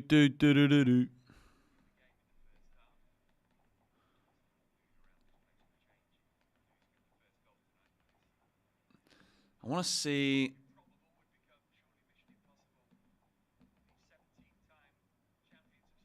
Let me see if I can stream it directly to my... Let me see if I can AirPlay. Screen mirroring. No, it doesn't work. It's working free on... Yeah, guys, Chelsea, they're just idiots, man. Like, you could have charged us a £5, which was wrong in the first place. You know what I mean? Like, you shouldn't have charged us a £5, but you could have done. And you basically didn't test it, so now you screwed it for yourself to make a £5. Like, well done. Unbelievable.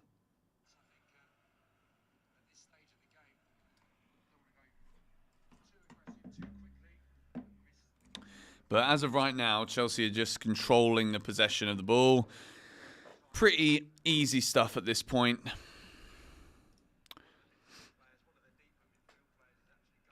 I don't think there should be any concerns about this game in terms of not getting the result. Mudryk falls over. It's not the start we want from him, is it really? And the turnover is now on. As Servette... Do you know what? Servette aren't actually that bad of a side for me. They can take my $5 and invest it in the Osimhen deal. Shot from outside the box. Blocked, I think, from Tosin.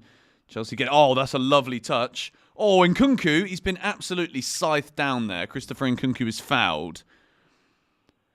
And it's a yellow card. That's a good early yellow for them to get. It's a hard foul, actually. It's not a nice tackle at all. I'm on 8 minutes, 46 seconds. I spent ages trying to sort a timer for this stream, guys. But, yeah. It just wouldn't work, so...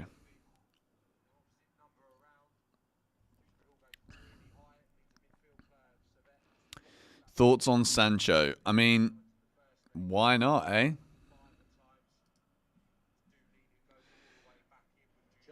Oh, here we go. I can watch it here. Yes, this is better. Cool. I can turn it off on my phone so I'm not looking down. I'm looking at the screen below the camera now. This is better. Enzo Maresca's looking frustrated on the touchline right now. Let me turn the VPN off and stop using my phone. Let's see if I can get some sound through my AirPod. I'll just use one. Hopefully that didn't do anything to the stream. Let me know, guys, if everything still sounds okay. So Chelsea controlling possession.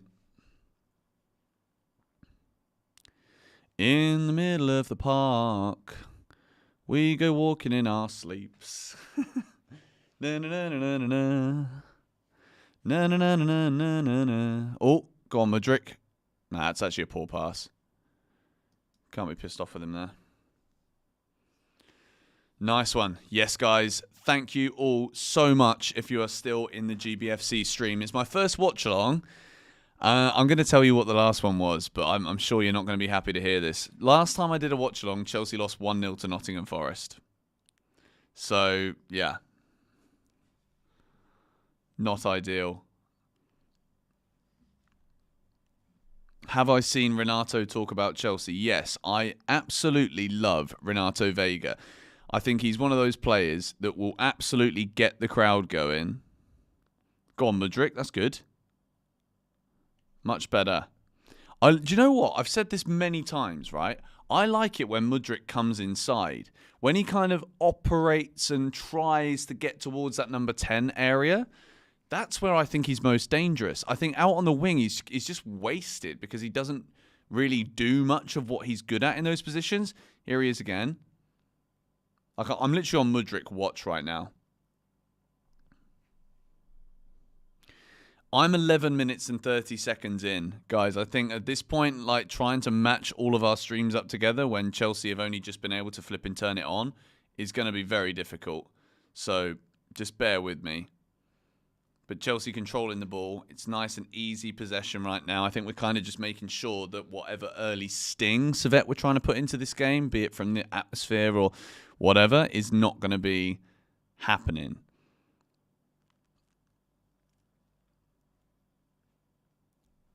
Tosin looks nice and comfortable. Badiashile, that's nice. Renato Vega. What a ball that is, by the way. Mudryk's in! Penalty! Yes, we've got a pen. Mudryk wins the penalty. Guys, I'm telling you now, Renato Vega, I love him. It's a first-time volley pass from Renato Vega. And Mudryk gets on the end of it, and he's won the penalty. That's really good work from Mudryk there. It's quick feet. He gets past the man. Chelsea have a penalty in Servette. And to go 1-0 up now to make it 3-0 on aggregate is basically tie over. Brilliant for Mudryk. Gets his foot on it. Wins the penalty, and Chelsea have a chance here. The Servette manager is crying. He's distraught. But he's a mug. Come on, Chelsea. Christopher Nkunku. Come on. Big moment. I'm making notes as well as we stream. Pen after volleyed. See, this is also another thing, guys, to be fair, about Chelsea that we need to just praise right now. Because the way that we have... the way that we have managed to play out from the back, but we're getting the ball forward quickly at the right moments. Look at that. Sanchez did it the other day. We scored. Unbelievable goal. Now, Christopher Nkunku is about to take the penalty for Chelsea. We're currently, as of right now, stepping up Nkunku versus the Servette goalkeeper for the first goal of the GBFC stream 2024. The Enzo Maresca era. Can we get ourselves towards a third win in a row? It's an emphatic penalty from Nkunku. Buries it into the bottom corner. I love these penalties, you know. The goalkeepers are going the right way because I think he kind of makes it obvious, but he hits it with so much venom and power that he's never going to miss. 1-0 to Chelsea, and it's Nkunku with an emphatic penalty. Guys, we're in business. We are in business. Let me see if I can get a little text thing here to get the right. Why is that not showing? Okay, I'm going to add the score. If it works and it allows me to. Come on, guys, we're winning. We're actually winning. This could still be an unbelievable day. Get in. Chelsea are winning. We're signing Victor Osimhen. Was that a Vega long ball? Yeah, I'm pretty sure that was a volley, first-time volley from Renato Vega to get the ball forward. I'm telling you, it's genius. If Chelsea can really master this, right? Like, playing out from the back, slow build-up, but in the moments you get the chance to get it forward fast, get it forward fast. If we can keep doing this, we're going to be some team, I'm telling you. And that's footballing intelligence. And taking a gamble, like a mixture of those two things. Sterling to Arsenal, people are saying. Look, at the moment, transfer news can take a back burner. But it is deadline day, so we're going to be having a lot of content coming your way. Vega's kind of been stepped past there, but Dewsbury Hall does well. Brilliant. The referee does well there and doesn't blow for a foul. That was just pure strength from Dewsbury Hall. Very, very well done. Saving Vega a little bit. Vega looks like that kind of guy that will sometimes get burnt past, but like because he's so driven, he's going to make sure that he gets back and wins the ball back. But at the same time, like 21 years old, playing that inverted role, and he's giving the ball away there, but that's really well done from Enzo, reading it well. Go on. Come on, Chelsea. Go on, Noni. Noni slips. Hat-trick hero. We'll let him off. Yes, guys. Come on. What was I doing? I was trying to get the scoreline up, wasn't I? Why has that just disappeared? Earlier, I had all of this stuff fixed, and it's just disappeared. Score. And Bebas 12-0-1. Make it black. My scoreline is not seen. I know. I'm trying to fix that for us right now. Oh, no, that's not the one. And let me go again and resize it.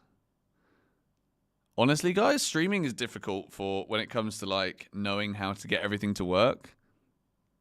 Badia Shield's just been yellow carded. This guy. Okay. There we go. Here's the score. It's coming in now to the box. Just make it the right size. There we go. We now have 0-1 Chelsea in the lead. Come on. Free kick, though, to Servette. 17 minutes and 38 seconds into this game.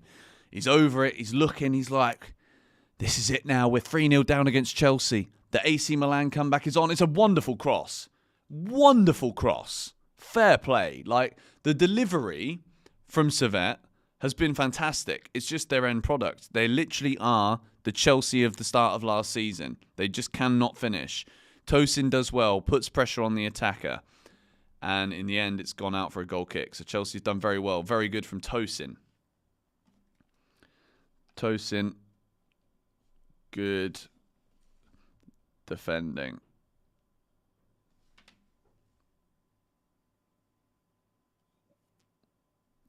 The pitch is terrible. I mean, yeah, it's not going to be like the most free-flowing, beautiful game of football, this, but for Chelsea right now, it is about momentum. And Servette are in again, and it's well defended once more by Tosin. Corner for Servette. It's a competitive game, you know. It doesn't.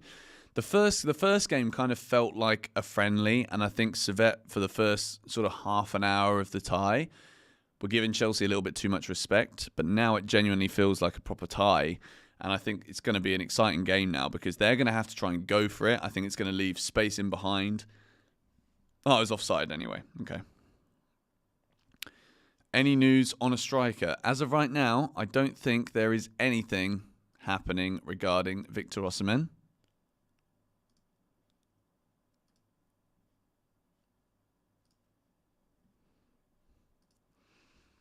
But I guess the first 20 minutes here, we should talk about the positives. Nkunku scores the penalty, Mudryk wins the penalty, and Renato Veiga.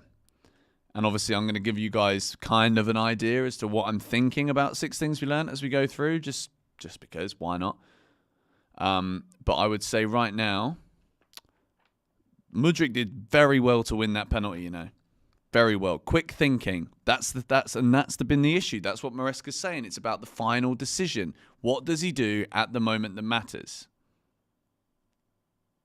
Yes, Renato Veiga wins the header. Mudryk comes back, does well. That's smart again from Mudryk. I'm liking this little link up, you know. Veiga and Mudryk.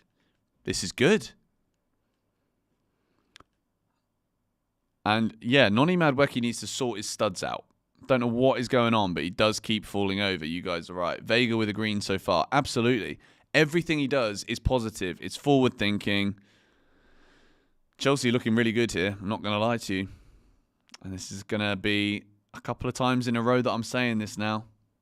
It's exciting. Very exciting. Make sure you hit the like button on the stream. Subscribe to the George Benson Football channel if for whatever reason you're not yet subscribed. Mudryk again. That's a lovely ball. Dewsbury Hall over the top. He's got in between the 2 defenders there. That's going to be a Chelsea corner. No, he's given a goal kick, but it's good from Mudryk. Quick decision-making again to put Kiernan Dewsbury Hall in. This left-hand side right now is looking good. This is exactly what I said was going to happen. I think Mudryk's going to have a good game. And right now, he's doing really well. But I do want him to score.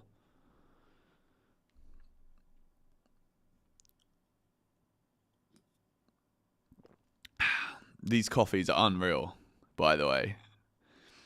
When Guiu chases down a player, the Jaws theme needs to play.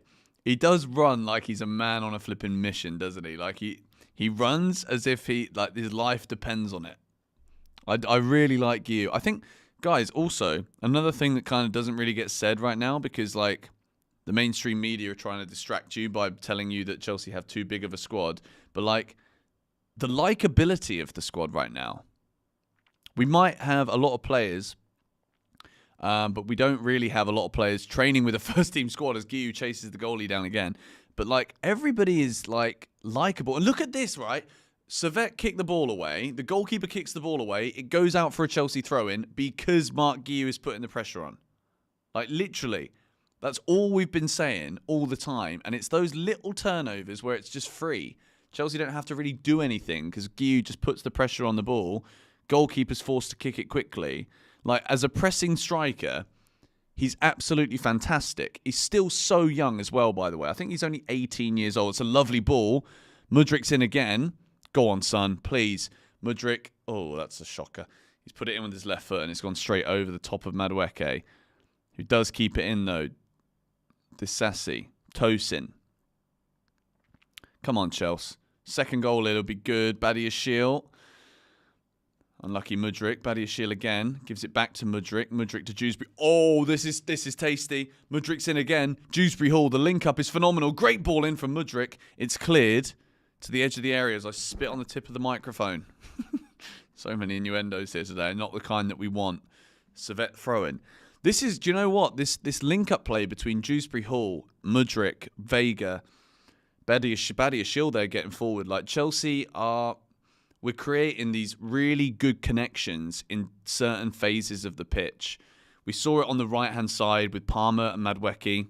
And I spoke about this in the 12 Things You Missed video, talking about connections on the pitch and how important it is that a lot of these players played together last season. And the fact now that we're seeing these little combinations.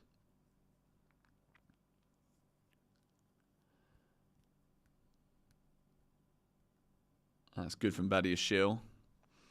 Now Disasi. Wonder what the future has in store for him in the next 24 hours. But as of right now, he's a Chelsea player. He's on the field. Mudryk again. He's getting on the ball a lot too, which I like. Chelsea are using him.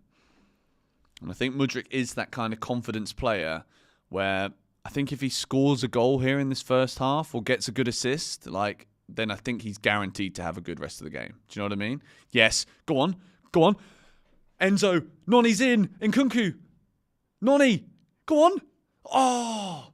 Blocked from the defender. My feet are starting to tap. That is when you know that Chelsea are playing well. When the Benson feet are tapping before a goal.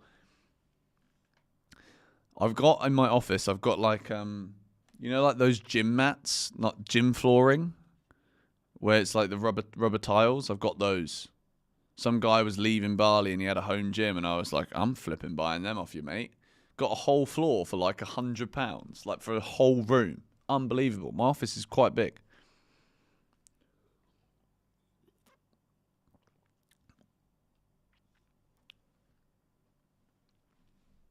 Yeah, Noni's been a bit quiet. The commentary have just said that as well. What coffee is that? This is called, I think it's like it's an Indonesian brand. It's only cost £1. It's really good. It's just a plain black coffee.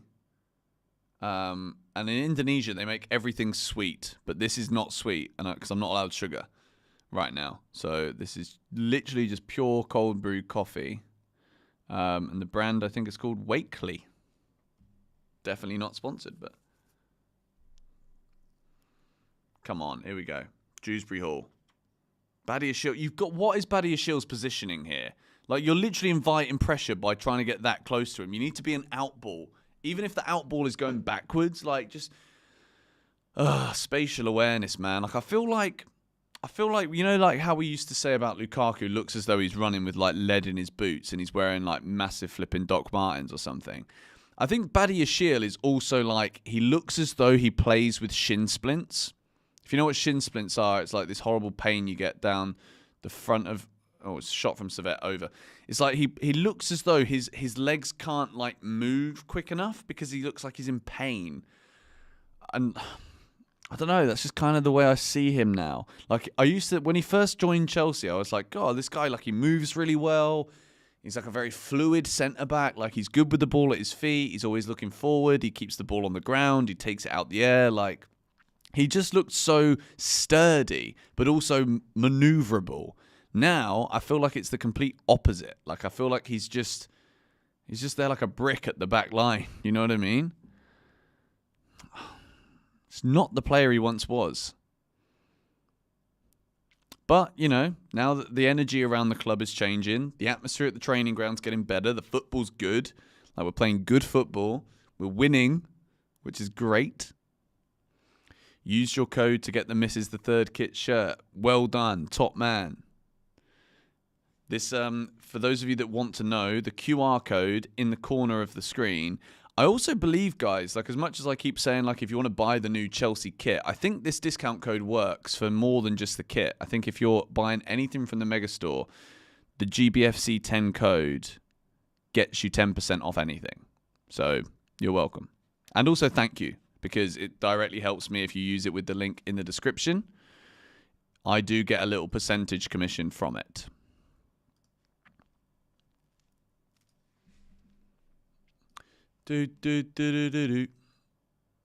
Very positive stuff, though, from Chelsea right now.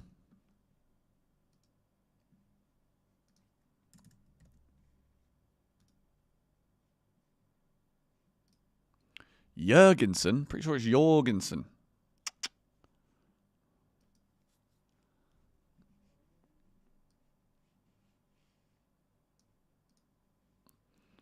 Okay, a little bit of possession here. Tosin gets across. That's Disasi actually there.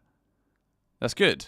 Very good. This referee, do you know what? This is the first time I think in half an hour of football in a row that I look at a referee refereeing a Chelsea game in Europe, and I'm like, he's actually doing well here. He's letting the game go.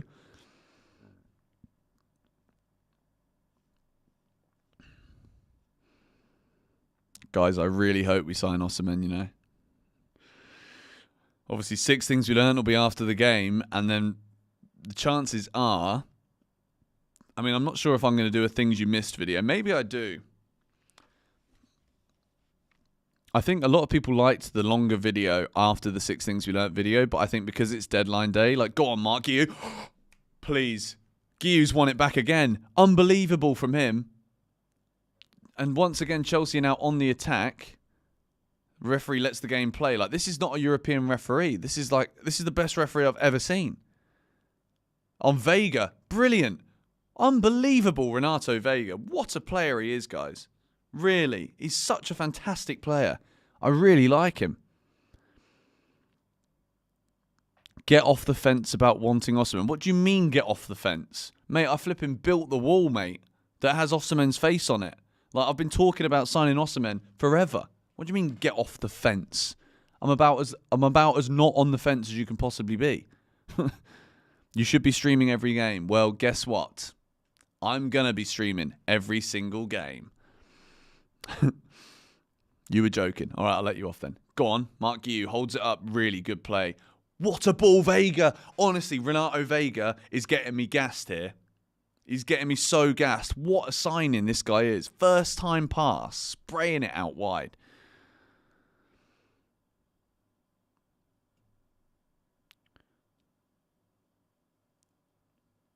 You can just hear in the background there's like some Chelsea fans.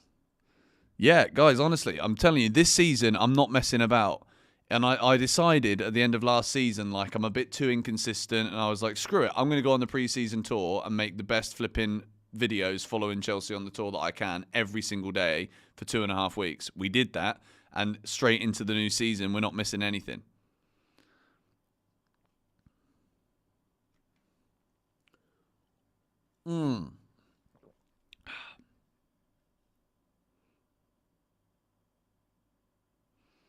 You wouldn't have bought a kit if it wasn't for the GBFC code. I mean, I wish it was a bit more than 10% off, but I mean, any saving is a saving. If it costs you 100 quid, use the code GBFC10, it now costs you 90. Like, cost of living crisis, mate. Every little helps, as Tesco once told us. Like, there's... Go on. Oh, Guiu. I honestly, I'm telling you now, the 3 main positives for me so far in this game. Oh, Servette are in, and it's a goal. Servette have equalised. It's 1-1. Well, I mean, I'm not worried. It's a good finish. It's 1-1. Servette have scored. Let me just quickly change the... Wow. Okay. Interesting. It's a good finish. I mean, this is still a European football game. It's as much as it's the Conference League. Disasi, that's so poor from him. He's got to be stronger there. Like, I think surely that's got to be one of Disasi's strong points, isn't it? Like, he's strong, but then what the flipping hell was that? Like, he's just been completely outmuscled, outpaced past him, and then he kind of just like lets it go. Badiashile doesn't get in quick enough. Like, for me, that was 2 defenders that Trevoh Chalobah should be playing ahead of. Both Badiashile and Disasi. And they were both at fault for that goal. Or maybe not necessarily at fault, but they could have done a lot better. Servette won, Chelsea won, 13 minutes to go. But yeah, as I was saying that, I was trying to say about the positives. Vega again, first time pass, once more to Guiu, holds it up well. He's looking for the run of Dewsbury Hall or Mudryk, but he doesn't find it. But like, look, guys, like, so far, Guiu's looking good, Vega's looking good, Mudryk's looking good. And it's 2 players that, to be honest, I don't really understand either of them, to be fair. Disasi and Badiashile are keeping Trevoh Chalobah, not even like on the bench. They're keeping Trevoh Chalobah at home. It's a joke, really.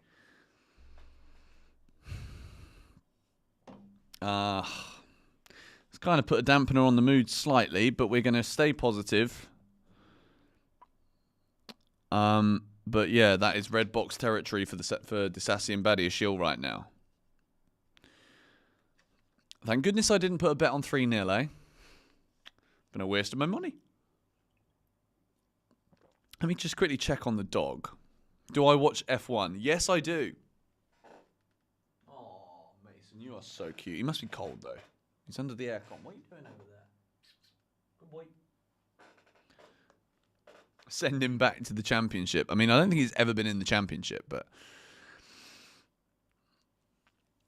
Clean sheet down the drain. I mean, to be honest, I'm not that worried right now about clean sheets. Oh, what a ball. Go on. Oh, Nkunku again. That was almost another Renato Vega assist. It's a through ball. It's fantastic. Absolutely fantastic. And a really good run again from Nkunku. I'm just going to say it now. The one thing we've got to worry about here is conceding the next goal before half-time. Chelsea need to settle down now. And it's kind of exactly the same as what we saw against Wolves. I said on Twitter at half-time, if that game... Oh, Georgie just messaged me.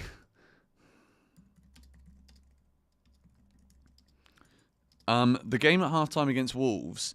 We, last season, would have probably capitulated in that situation. We wouldn't have taken control of it and taken the sting out of it. And I think taking the sting out of it comes from being clinical. So, come on, Mr. Benson. Lawrence Benson is in the chat, ladies and gentlemen. Up the Chelsea. And that's kind of what we need to do here, because now that they've scored a goal, this is a flipping knockout game of football. Only one of these two teams goes through. This isn't a group game. So...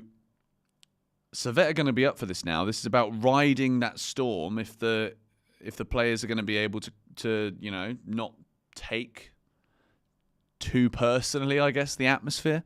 Servette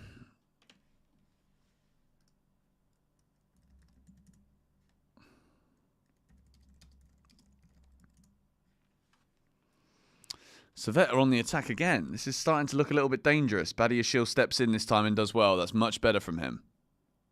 Nkunku. Oof. It's a good idea. Noni has been a little bit off of the game so far. No, that is that Papa Benson. No, that is my friend Lawrence. Lawrence, I thought you were my dad. Oh, Badiashile clears it. Why have you kicked that out for a corner, mate? Like, just... This is what I mean when I say it looks like he's literally got shin splints. Like, he just stands there and he kind of just, like, flicks his leg out. Like, put it out for a throw-in. You're under no pressure. You're under absolutely no pressure.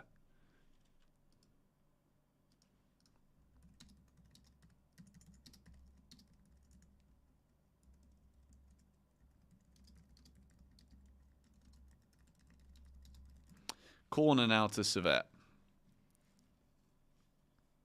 Chelsea, I really hope we don't concede here. If we concede another goal before half time, I'm worried. Jorgensen, I think, Badiashile heads it.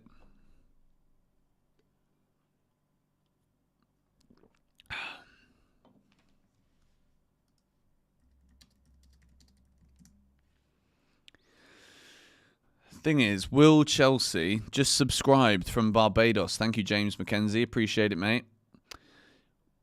This game can go one of two ways now. This is actually kind of on a knife edge at this point. I think if we can get to half-time and not have anything worse than a 1-1, then I think we should be okay. But if Servette score now, then I'm actually starting to get concerned about this. We do have game changers on the bench, which is good. But, like, it's a weird one. Like, I think everything has been good in the front, but it's just at the back, guys. Like, honestly, like, Badiashile's just not good enough. He really is not good enough. I'm also just doing a quick little scat. We're just checking. Like, yeah, I'm looking on Twitter now. Like, how can Disasi be that size but have no flipping muscle to win that ball?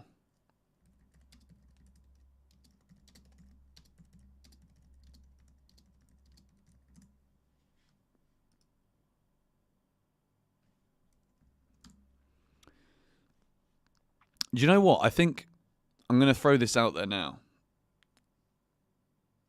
if Mark Guiu's playing up front, he needs a strike partner. Like, actually someone, like, okay, imagine this, right?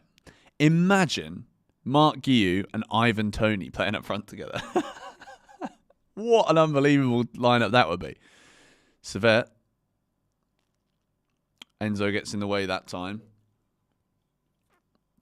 Headed away by Tosin. Tosin's looked okay.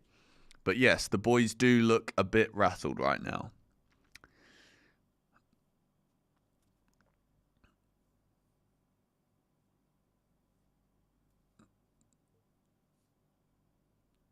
I just think Mark Guiu and even Guiu and Osimhen would be unbelievable.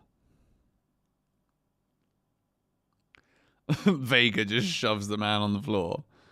But yeah, I'm actually happy at the moment that I'm streaming and talking to you guys, because this is, all of a sudden the performance went from being comfortable and looking good to we're looking very poor right now. We need to gain a foothold in this match once more. Vega passing it forward to Dewsbury Hall. Go on, Mudryk, make the run. Mudryk, make the run. What on earth?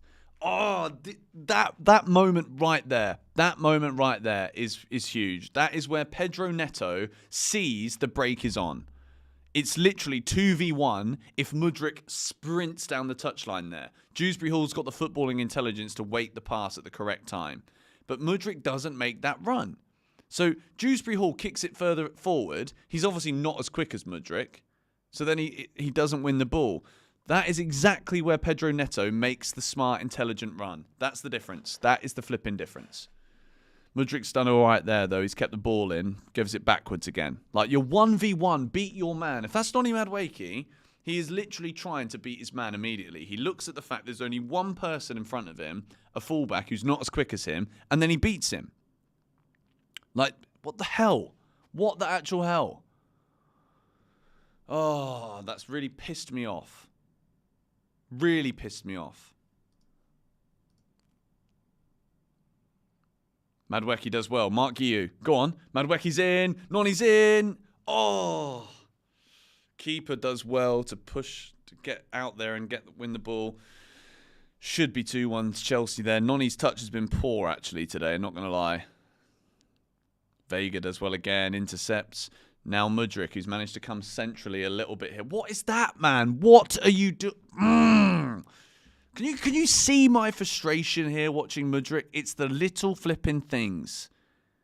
Yes, he's done well to win the penalty, but fuck. It's so jarring. So jarring. Like, what are you doing? What are you doing? Trust me, I want this guy to succeed so badly. But his footballing IQ is abysmal. Abysmal. Oh. That's a kind of, like, it could be good. Like, I'm going to stop saying it because it's just annoying.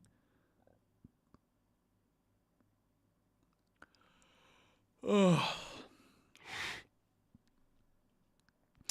Guys, it's not hate. Like, if you spend the money that we've spent on Mudryk and you've given him the amount of chances that you've given him, like, nobody who signs for Chelsea earns the right to just have positive things said about them all the time. If someone keeps on playing badly, keeps on repeating the same mistakes over and over again, and keeps other people out of the team that deserve to be playing probably more, then they absolutely deserve to be criticised. And look, I want Mudryk to succeed. I want nothing more than for him to become the player that we thought that we bought. But the reality of the situation is, over and over again, the problem is the decision-making. Servette are in on goal again here. It could be 2-1. Jorgensen makes a save, but he's put it straight back out. Bloody hell, guys. We are shocking at the back. Like, it really is going to be one of those seasons, I think. And as much as we're so heavily focused right now on signing a striker, potentially signing Jadon Sancho, like, the defence is looking weak. That was a very, very bizarre chance. Like, it's a good save from Jorgensen. He gets down, but he palms it straight back into the danger zone. And any other player that comes out to with a bit more quality is hooking that back in. What is wrong with this bloke saying balls in the chat? Like, are you alright, mate? You're in the wrong place, bruv. Don't worry. George Benson can talk. He can watch the game. He can plan 6 things we learn. And he can moderate the stream. Go on, here we go. Here's Nkunku. Gives it to Noni. Stay on your feet. Noni is off. He's just off today. I don't mind. I'm not going to criticise it too much. Now, is he on? No. He's just like, the touch isn't there. Like, it's the pitch for sure. But, like, you've got to just be aware that it's the pitch. You know what I mean? Like, professional footballer blaming the pitch? No, come on. Like, fix the touch. Not long to go until half-time.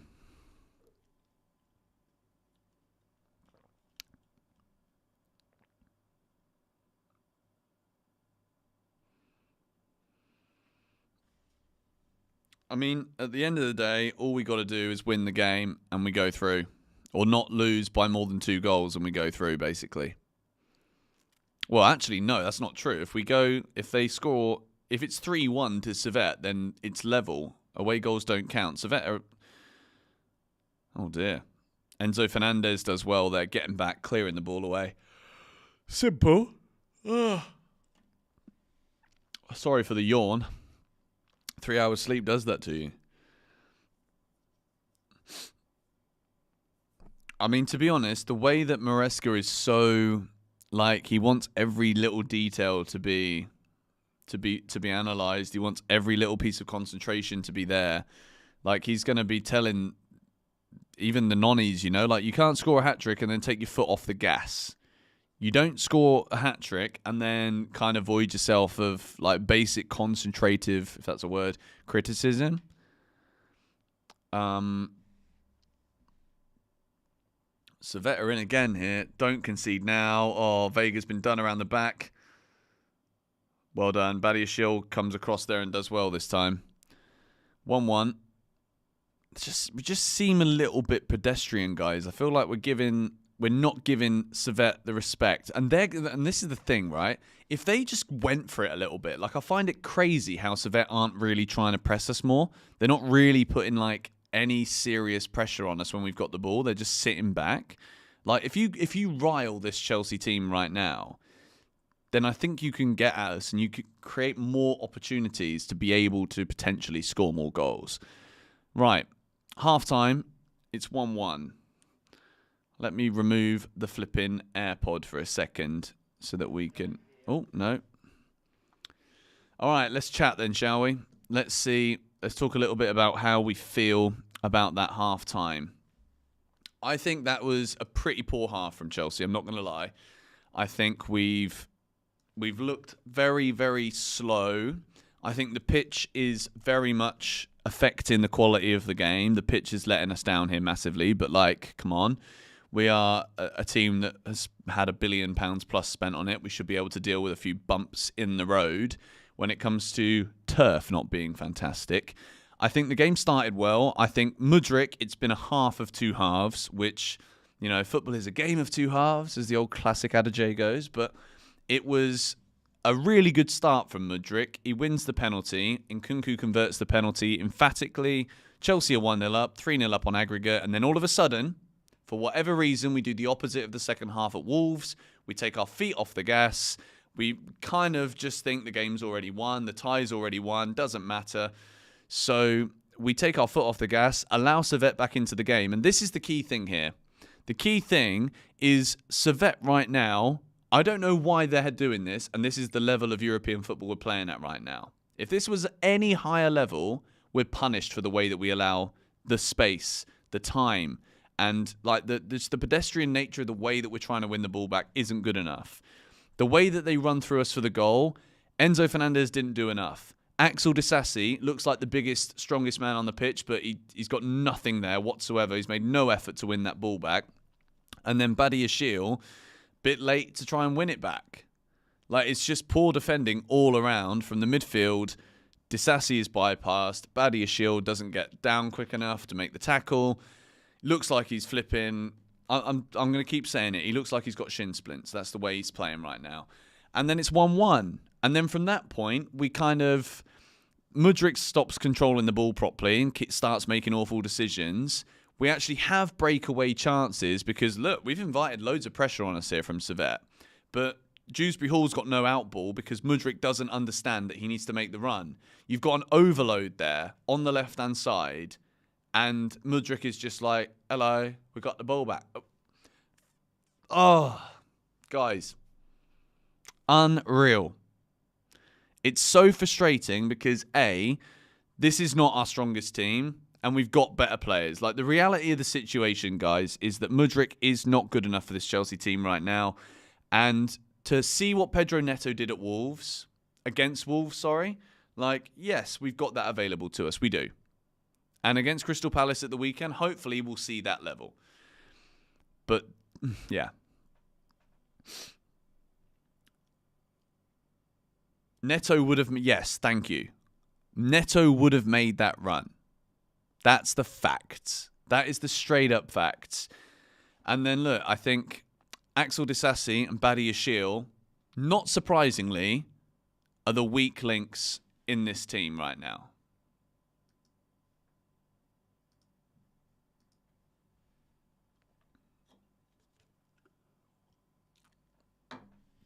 People are saying Ben Jacobs' tweet. What am I missing here? Don't tell me. We have got some big Chelsea news. Oh dear. Oh dear.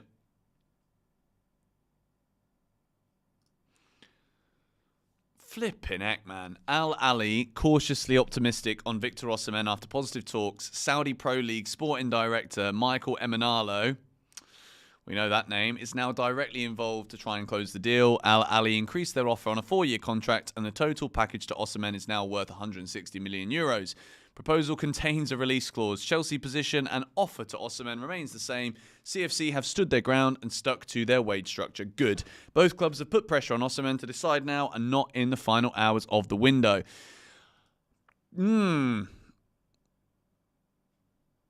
Wow. And Al Ali are also slowly increasing the fee that they're offering to Napoli to try and outposition themselves over Chelsea here. Yeah, but anyway, taking it away from, because there is a game going on, we don't want to just talk about transfer news for the sake of it, but not looking good, Jeff. The reality of the situation is, guys, I'm frustrated that I have Trevor Chalobah sat at home right now, wondering what he's going to be doing with his life for the next few months because he's not found a club that he wants to go to. He's contracted at Chelsea, but he's been shunned out so that we can fit Axel Disasi and Benoit Badiashile into the team.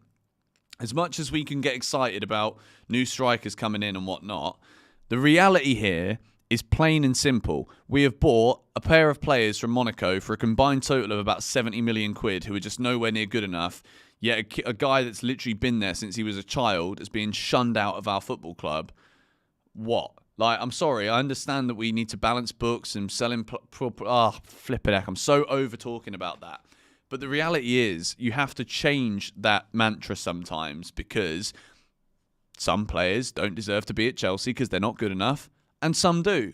Trevor Chalobah's good enough to be at Chelsea. You cannot say anything right now to convince me that we're better off with Disasi and Badiashile in this squad over Trevor Chalobah. There's nothing anyone can say to me that will change that, the fact that I don't agree with that whatsoever. I think we just got a donation. Let me catch that one. Thank you for the $2. Take out Keane and Dewsbury Hall, put Vega in midfield, bring in Cucurella. I don't think Dewsbury Hall's been that bad. But yeah, I also agree. I think we'd be much steadier defensively if Cucurella was in the team. And Vega in midfield, yes, 100%, that does work. He's a fantastic player, Renato Vega.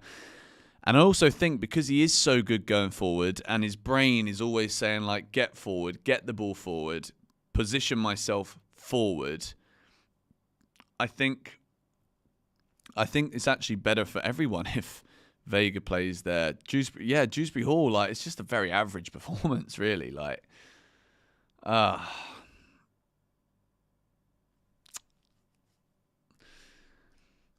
don't know. It has the potential, this, to be one of those days that is like a historic day. Chelsea win the game, Chelsea go through into the Conference League group stages, and we sign Victor Osimhen. But also, it's looking very much likely that Victor Osimhen could well be going to Al Ahly to play in Saudi Arabia, basically throwing away a top potential career in Europe just for the money. And Chelsea at the moment are hobbling towards a 1-1 draw in Servette. Not ideal. But let's also just say, really good penalty from Christopher Nkunku. That was the big moment for Chelsea in the half. Mudryk won the penalty, did very well there. And it's a really good pen. Christopher Nkunku, the way he hits these penalties is fantastic. Oh, we've got a couple of donations coming in now. Thank you very much to Gerhard Grayling. Keep up the good work, mate. Looking forward to the season ahead. Thank you. As we say in Indonesia, terima kasih. Terima kasih. You may open your eyes. Don't even think we need a striker. Don't know if I agree with that one.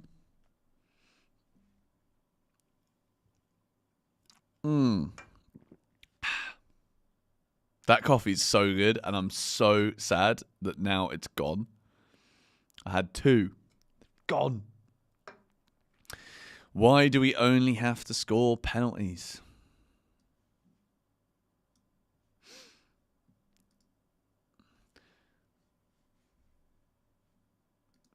I don't understand how people don't realize that, like, if you're going to spam something, I'm just going to ban you from commenting on the channel forever. David Steinhardt, thank you very much for the donation, both on the pitch and Nkunku or Palmer pen takers. Yeah, 100%. If Cole Palmer's on the pitch, Palmer's the penalty taker, then Nkunku is when Palmer's not on the pitch, basically. Nkunku is doing nothing. I mean, he's making good little runs into pocket of spaces, but like right now, the only player that's looking to find him in those space pockets when he has the ball is Renato Veiga. Like that's the reality. Other than that, the creation right now from Chelsea isn't really there. And when we do get the ball into good positions, we're not controlling it because the pitch is bad. And Noni Madueke is still hungover, I think, from that Wolves win. So, yeah. Can you buy a kit from Kenya? I think so. Yes, if you're wondering what the little, what's it called? If you're wondering what the QR code is in the bottom left corner, that will take you to the Chelsea Megastore. You get 10% off with the discount code GBFC. Thank you, Roy, for the £5 donation. Appreciate it. I'm just going to check social media once more to see if there is any additional news. I also love how when it comes to like Chelsea players that are underperforming, like we have to caveat it with, I'm sure he's a nice guy, but like, come on, this is football, man. Like, what has happened? Like, we used to be able to say that someone was shit if they're shit. Do you know what I mean? I know I do that as well. I'm not criticizing the way that we analyze things because I do the same. You know, I'm always trying to like justify why someone might not be as bad as I think they are, or like they're gonna come good, like positive outlook and all that stuff. But like at the end of the day, I'm not gonna hold back on the Trev conversation because no matter what you think of Chalobah, maybe he's not like a Van Dijk level centre back or a John Terry level centre back. Probably not, definitely not. But he is very reliable. He makes significantly less mistakes that lead to goals, and he puts in a lot more quality, I think, than Axel Disasi and Badi Ashil.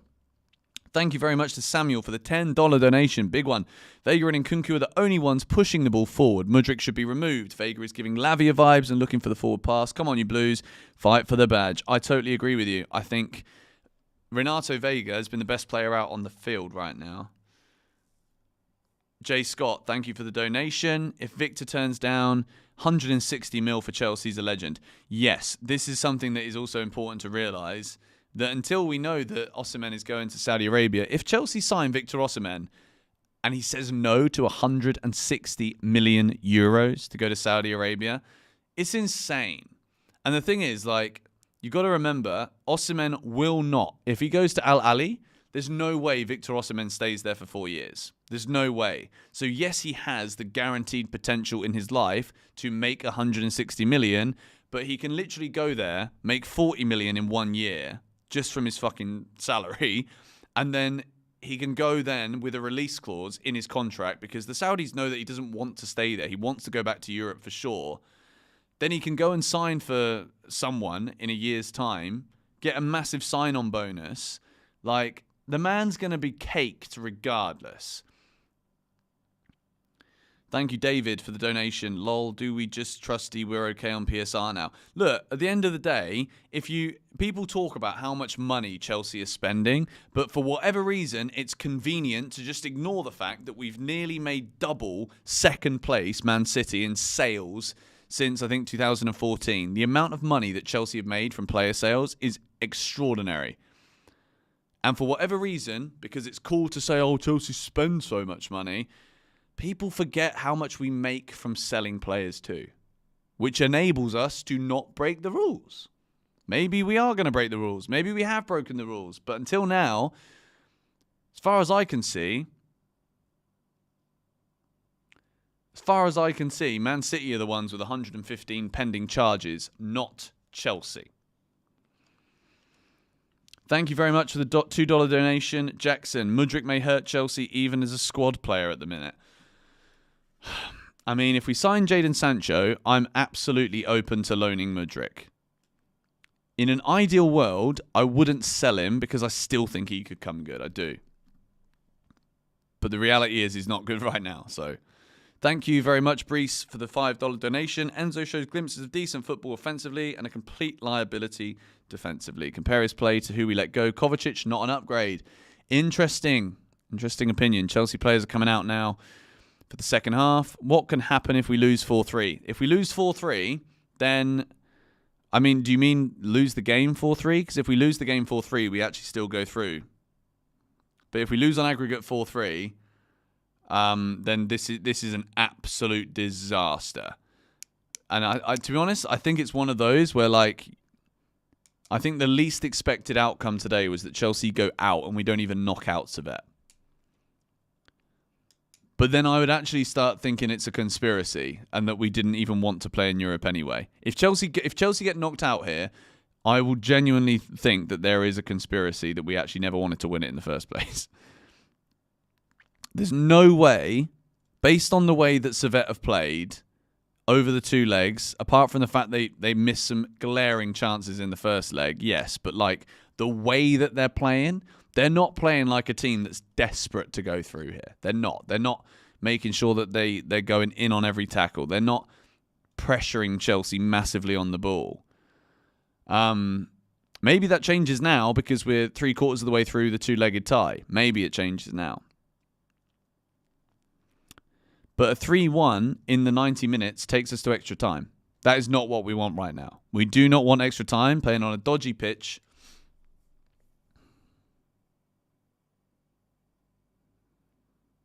They play like they know it's over. Yes, exactly. Which is why it's even worse that the tie is actually kind of still in the balance.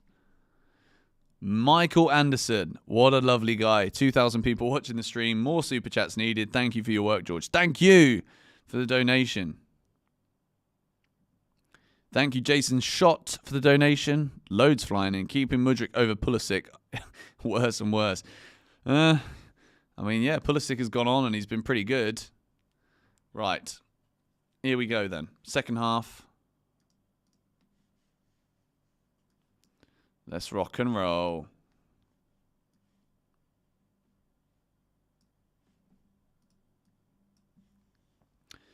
Thank you very much for all of those halftime donations, guys. Appreciate it. And the second half is underway. Servette 1, Chelsea 1. Thank you, Gerhardt, again. When are we getting a GBFC and Joey watch along? I think Joey's definitely busy today. I know that for a fact. But maybe one day soon we can get some more people on these live streams to sit there and watch the games with me. Or I can just get people to come out to Bali and actually like make the content here.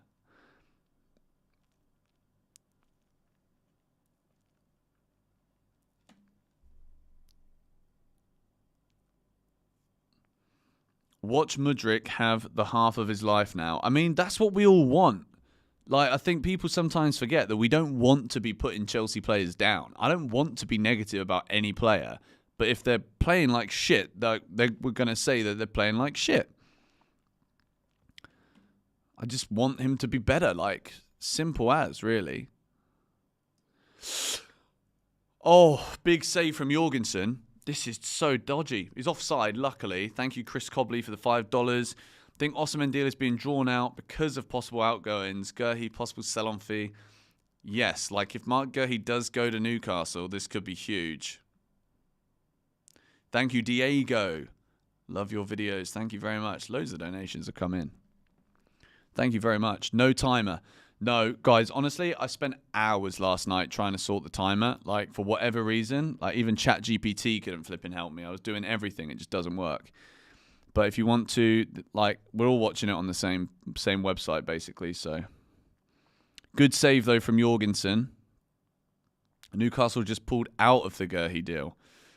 Doesn't help matters, does it? Let's be honest.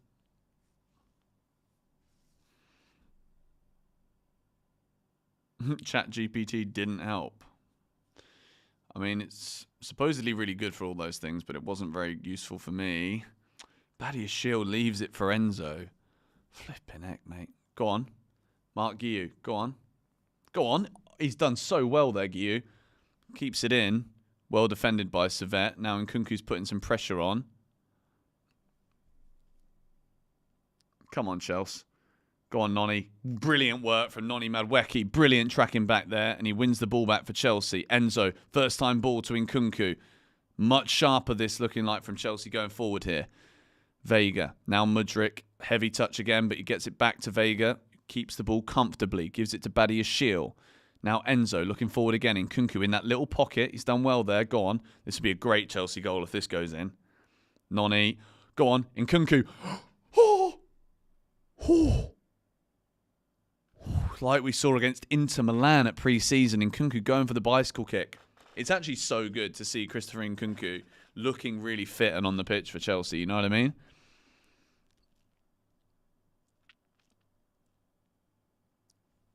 Yes, that is the defensive work rate from Noni that Enzo Maresca was talking about. That's exactly what he needed to do. He needs to know that to play in this team, yes, scoring goals is going to be important. You're a forward primarily, but you've got to work hard too going back. That's how this whole thing works. Good start to the second half, though, from Noni. Good start from Chelsea too. Looking to get it forward. First time passes from Enzo Fernandez. All is looking good. Just need another goal. Another victory. I really want us to win this game. I don't just want this to be a boring 1-1 draw or 2-2 draw or whatever. Like, I want us to keep winning. Like, yes, it's very underwhelming. It's not the most exciting game of football that we've ever seen. It's certainly not the level of intensity as the Wolves game, but like you can see a big difference in the way that Chelsea are playing. Even in the Man City game, we played better than we did in the first game against Servette, I think. But also here, like, it's just not really the pace of it, you know, and it's also not as strong of an 11 as what we saw in the Premier League. Now Nkunku, forward to Guiu again. Lovely play from Mark Guiu. Noni Madueke, he switched it here to Mudryk. This is an opportunity now. Go on, beat your man. Beat your man, Mudryk. He's gone backwards, but he's... Oh, my God. Like, if this... I want to eat this can. Like, it's just so bad. It's so bad. Great work from Noni. Almost controls it with his hand as well, but flipping heck.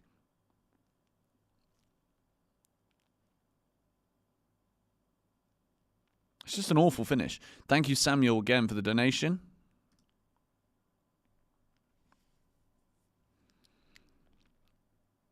I mean, yeah, I've seen... Go on, Mark Guiu again. Fantastic work. Go on.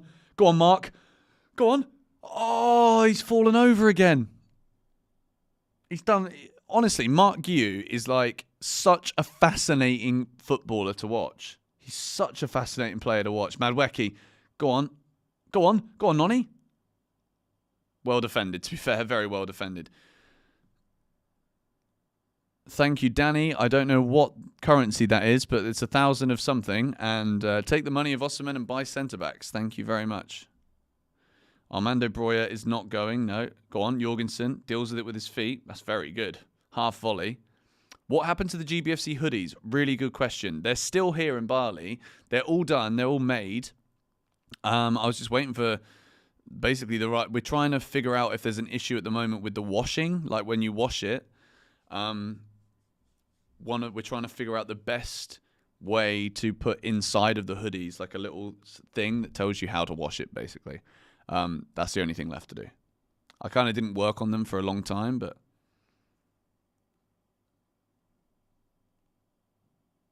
Tony's going to the Saudi as well.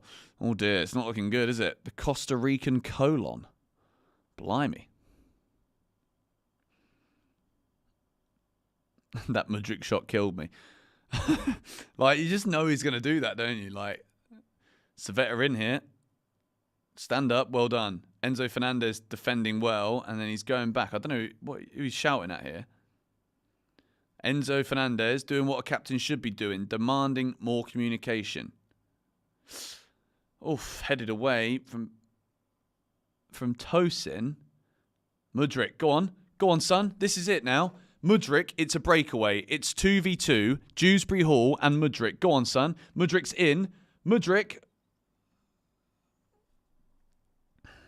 I just don't really even know what to say about that. Like, that's him using his pace. And he's round the whole length of the pitch. And then the final touch is just too heavy. Like, he looks to the side and then he starts looking forward and then he loses control of the ball. Like, what? Actually, like, I don't know. It's just annoying, isn't it? Like, it's just annoying. Like, he got a bit of a shove there, mate. I know, yeah, but come on, like, this is football, isn't it? Like, it's a contact sport. Be ready. Chelsea have a corner, though. Let's concentrate on the positive, shall we? Enzo Fernandez puts it... Where does he put that? Axel Disasi now. Go on, Disasi's done well there. Vega! Oh, blocked. Mudryk. Nkunku, this is good. Enzo again. Come on, Chelsea. Mudryk. Go on. Loses the ball again. This is my, like, I don't really know what to say anymore. Like, I'm just going to try, like, and, you know, at the moment it's an accumulation. Like, the reaction to Mudryk is an accumulative thing. I'm just going to try and focus on, like, you know, you know what I mean? Chelsea have looked good at the start of the second half, to be fair. And as you'd expect, Servette are kind of trying a little bit more now, which has given us these opportunities to have the breakaways. Just quality. It's just pure quality that's missing. And the good news is it's on the bench. Cole Palmer is a Chelsea player. Let's just remind ourselves of that. When things don't look good going forward, we've got Cole Palmer. That's a lovely piece of play from Dewsbury Hall. Mudryk, not a bad pass. Nkunku out wide to Noni. Chelsea getting the ball spread well here. 2 touches. Noni, Nkunku. Oh, he's tried to kind of do the little scoopy-doopy. Much love from Nigeria. Hopefully we'll have much more love from Nigeria if Victor Osimhen signs for Chelsea. But I've got a funny feeling he's going to Al Ahly. It's actually the first time. I'm sorry to be the bearer of negative news here, guys, but it's the first time I've genuinely felt like he might not be coming to Chelsea. But that can change. Shout out to all of my people from Nigeria in the chat right now. 1-1.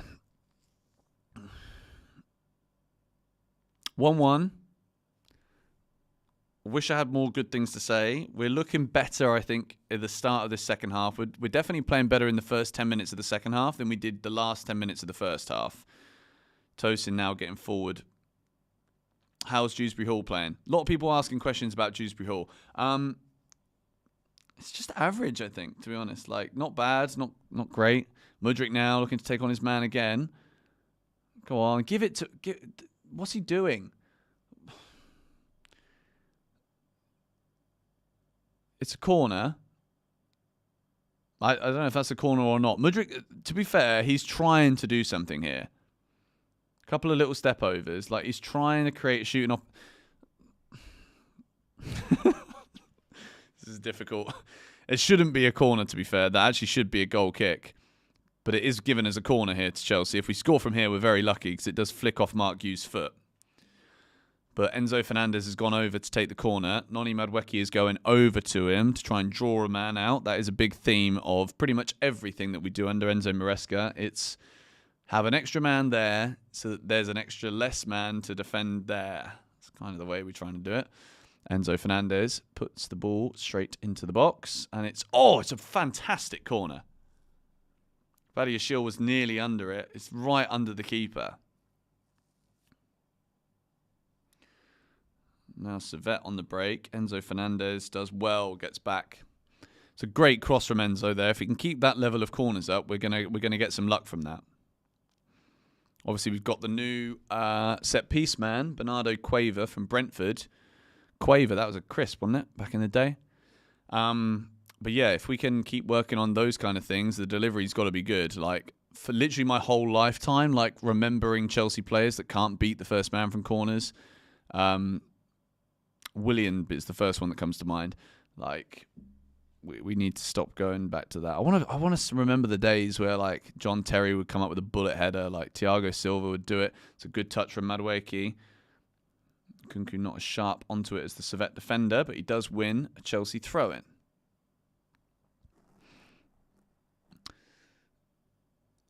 John Obi Mikel if Osimhen goes to Saudi. Look, John Obi Mikel is a Chelsea man. As much as he's some of the things he says sometimes, I'm like, why are you saying that? Gary Cahill also good for a goal from a corner. But yeah, I think the footballing move for Osimhen is Chelsea, clearly. But there's a lot of money on the table here.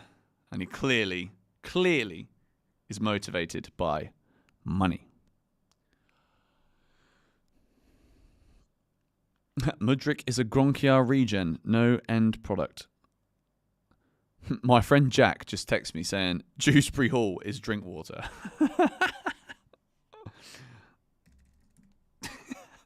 That's funny. Still a bit early for that though, Jack, mate. But I am currently struggling to really see the buy-in, to be fair. It's a foul on Nkunku, who stayed down.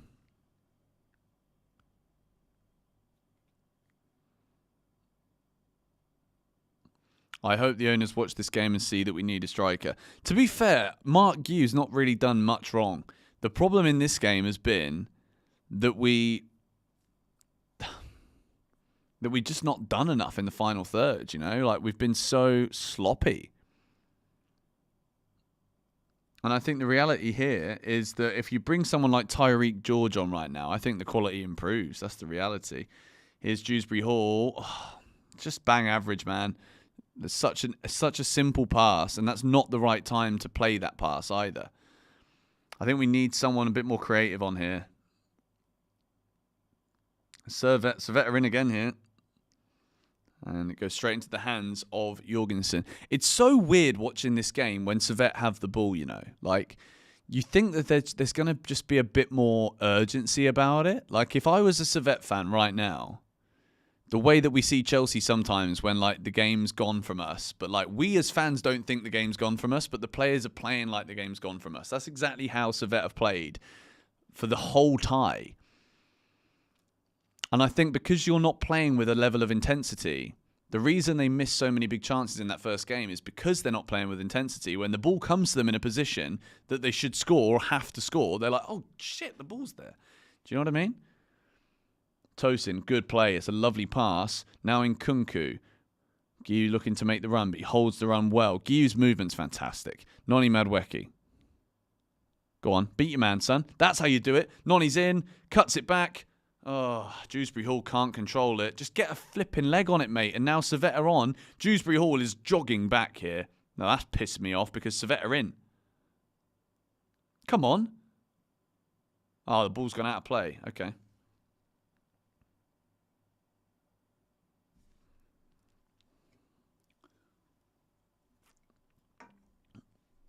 That doesn't look offside either. Pretty sure Disasi's played him on there. It's another poor decision. No VAR, I don't think. But, like, that is just... That is the difference. Like, Noni Madueke sees that there's one man to beat, and he beats the man. Or at least every time he tries to beat the man, and most of the time he's successful with it. He beats the man, and then the cutback is then... That is what the finishing is all about. And that's the difference between the players that are currently on the bench and the players that are out there on the field for Chelsea right now. The players that are out there for us right now are the ones that are kind of scrapping for chances and finishing. Cole Palmer's on the bench. Neto's on the bench. Joao Felix isn't here. Like, is Neto even on the bench? I don't think he's in the squad. I'm not sure. I haven't even seen the bench, to be honest.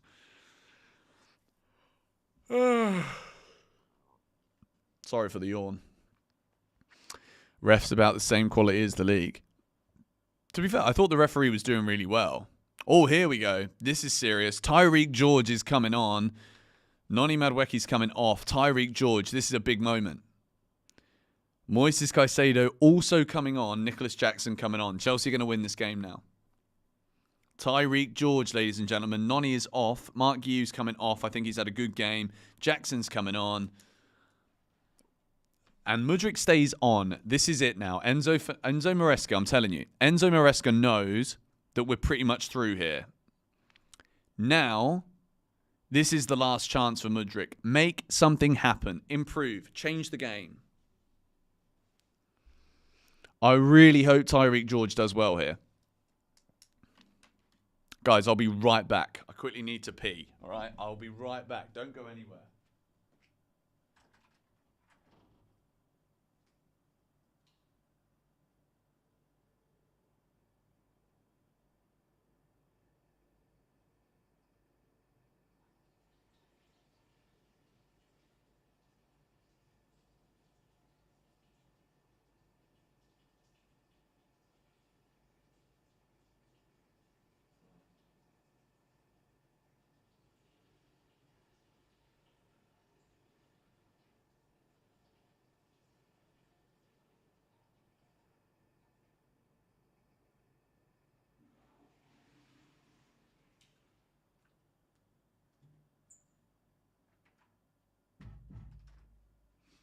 Right, I'm back. When he comes back, say Mudryk missed an open goal. I still have my AirPod in. I still know what was going on there. Not a lot was going on is the question, is the answer. Thank you, Lucifer, for the welcome back.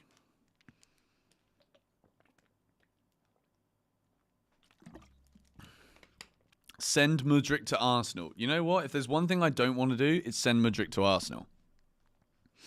Like, you just know, don't you? Like, if Mudryk signed for Arsenal now, he'd be good. You just know it.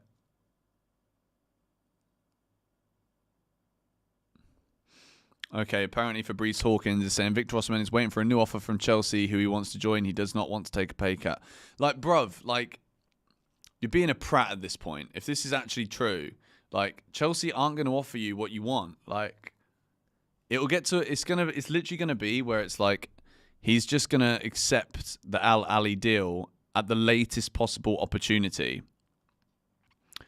Also, like, if you're, it just kind of feels weird, doesn't it? Like, if you're a fan of Al Ali, for example, and you're about to sign this player that would basically do anything to not sign for you, but then if he gets no better offers, he'll sign for you. And you're going to pay him loads of money, but, like, he realistically doesn't really want to sign for you. Do you know what I mean? Like, if it was me, it would be horrible. Like, to be a fan of that and know that, like, there's no world whatsoever where Victor Osimhen chooses to play for Al Ali over Chelsea if money wasn't an option. Like, simple as that. Victor Osimhen, like, just ordered third shirt using your code. Thank you. Thank you. You know what I mean, bro? Come on, Chelsea. Let's get a win, shall we? Here's Mudryk. Go on, son. Take him on. Beat your man. Yes, that's good. Mudryk does well. Oh, my flipping God. My word. My word. Badia Shield.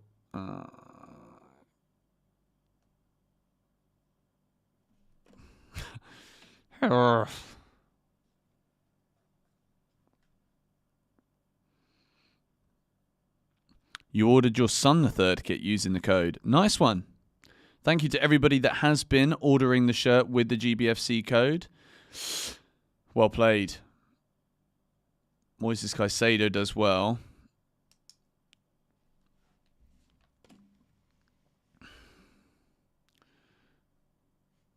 I'll start thinking about the 6 things we learnt boxes too.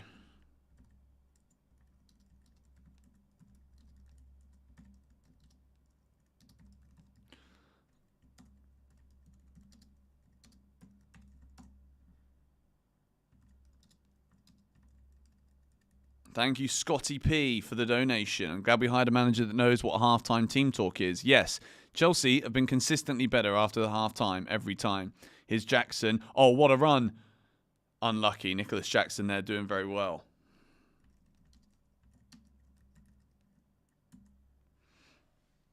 Oh, brilliant. Tracking back from Nkunku as well. Chelsea have got a bit of a spring in their step now. Tyreek George is on as well. Keen to impress.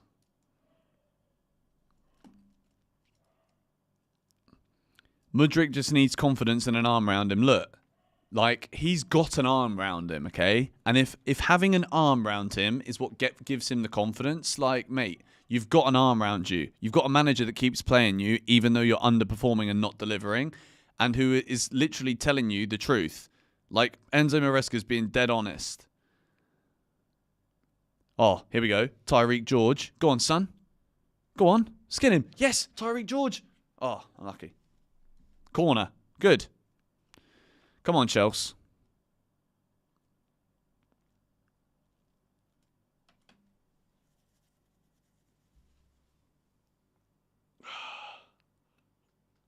What a pass that was for Moises Caicedo.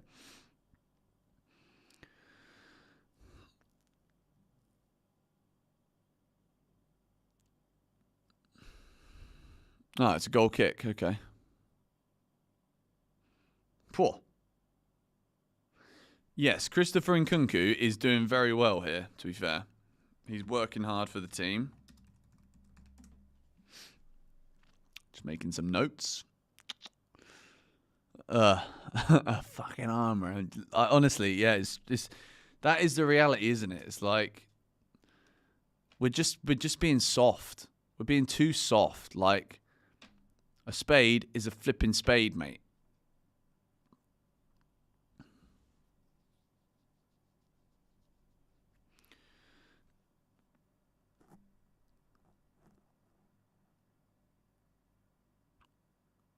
Nkunku, that's good. Go on.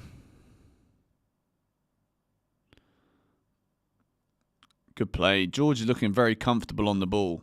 It's very sharp with it at his feet. Caicedo is spraying some unreal passes around in this game since he's come on. Nicholas Jackson. Chelsea got 20 minutes here to try and find a winner. Dude's a fully grown man. Shush with the arm around him. Rubbish. I know. Great ball.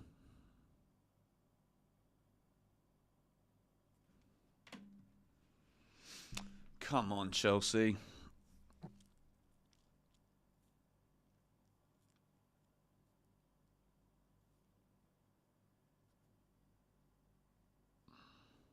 Oh, here we go. Servette are in again. It's up to Badia Shield. Doesn't really stand it up. It's just... What are you doing, Disassi? Go to the ball. Attack the ball. Badia Shield doesn't close him down quick enough, or gets nowhere near him for that matter. And Disassi is literally just there lifting his leg up as if he's flipping opening a gate. Like, what are you doing? What are you actually doing and bringing to this flipping side right now? Caicedo's also ball watching, not to just bypass the fact that he did not defend that very well either. He didn't. Oh dear. Wish Guiu stayed on. Would rather see him try and struggle than Mudryk. No comment. Wow, we've been live for over 3 hours. This has been good. Hope you guys have been enjoying the stream. Servette corner again. Badia Shield does well this time defensively. Jackson back trying to put the work in defensively. Servette trying to get forward again. Oh, Badiashile. Headed away. Renato Vega's been fantastic. I think he's been one of the best players on the pitch, personally. Is it 5:30 for me? No, it's 4 a.m. right now. Palace will punish us if we play like this. If we play like this, Palace are winning at Stamford Bridge. That's the truth. Like, in terms of... I use the analogy quite often about the balloon, about inflating and deflating. Like, we blew the balloon up at Wolves. And this is very much deflating right now. But I also think European away games, young team, didn't play in Europe last season. If we can score a goal here and get the winner, then I think we've done well. There's been good moments in this game, but also, like, this is not the first team, basically. Oh, wow. And I say that, and we've conceded. It's 2-1 to Servette. This is serious now. This is not good. Servette 2, Chelsea 1. This is... When you start to lose games like this in the Conference League, then it becomes an embarrassment. This is not good. They're one goal away from taking us to extra time, which is absolutely not what we want, because we don't want to be giving players unnecessary minutes when we don't need to right now. Especially minutes that actually mean something. Like, this is not a friendly. Defensively, shocking. Absolutely shocking. The defence, useless. Like, Jorgensen as well has got to do better there. That is awful goalkeeping. Awful goalkeeping in terms of, like, that hierarchy of keepers. Like, Cole Palmer's now coming on for Chelsea. At least we have a way back into the game. But, like, Jesus. Oh, man. Mudrik's coming off, finally. 6 things we learned about to be interesting. I mean, like, look. Defensively, garbage, man. Like, absolutely garbage. Like, how can we be losing to Servette? Like, we're 2-1 down. We've not just conceded 1, we've conceded 2. And the reality of the situation is, now that the aggregate scoreline here is 3-2 to Chelsea, if you look across the balance of play in both games and the quality of chances, Servette should be knocking us out here. Like, they really should. Nicholas Jackson. I'm nervous now. Like, I'm genuinely sitting here thinking, and Nicholas Jackson's now been yellow carded. Like, this is the problem. Like, we have literally brought this upon ourselves. We're not quality enough when we're on the ball. And, like, some of the performances have been complete and utter rubbish, I'm afraid.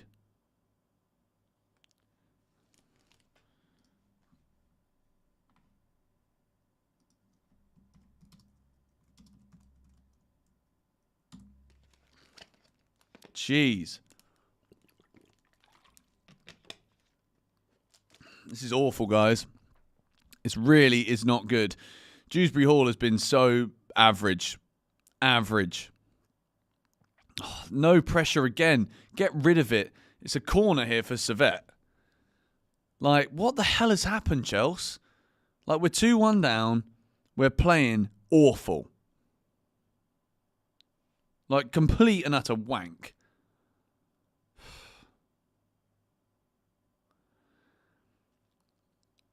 Oh, my word. Guys, we should be going out here. I'm sorry. Like, they are all over us like a flipping rash. That is another insane chance. Like, Tosin, bro. Badiashile, bro. Like, what the hell is this? This is shit. This is absolute horror show right now. Like, they all just look gormy as well, don't they? They're all like, looking around. It's like, wake the fuck up, man. Honestly, what is wrong with these Chelsea players right now? We win the header there. Oh. Like, And do you know what's really annoying? I genuinely think that the reason that we're playing so badly is because it's the Conference League. That's not good enough for me. Like I said in the match preview, right? The thing that this Conference League should be like a free victory every week, right? That's the reality of the situation. Until it gets to the latter stages of the competition. This is a flipping playoff, guys. We are going through right now, yes. But, like, this is just ridiculous. Like, we should be looking at these games and thinking, right, let's play some football. Let's destroy these teams. Let's remind everybody we're Chelsea, not flipping give entertainment when we go to Switzerland for an away day. Do you know what I mean? Like, giving the home crowd something to shout about. Like, it's just awful. Cole Palmer. Go on, Cole. Here he is. Gives it to Nkunku. Now George. Dewsbury Hall. It's poked through. Yes. Come on. 2-2. 2-2. He's offside. Wow. Nope. No goal. Is it a goal? Offside. It's been disallowed. I didn't think there was VAR. No, he's onside. He's onside. That's a goal. That's a goal. It's a goal. Like, what? That's a goal. That's a goal. I'm sorry, but like, I watch football. I know the rules of the game. That's a goal. That's a goal. Like, is it VAR or not? Commentary also, Chelsea commentators, can you give us some flipping feedback? So there is VAR. Wow, okay. If that's VAR, then there's a goal there. Like,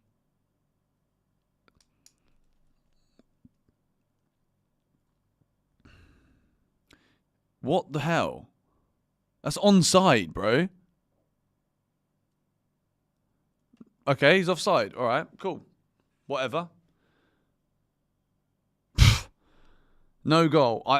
For me, like, that is about as onside as you can be. You're in line. You're completely in line.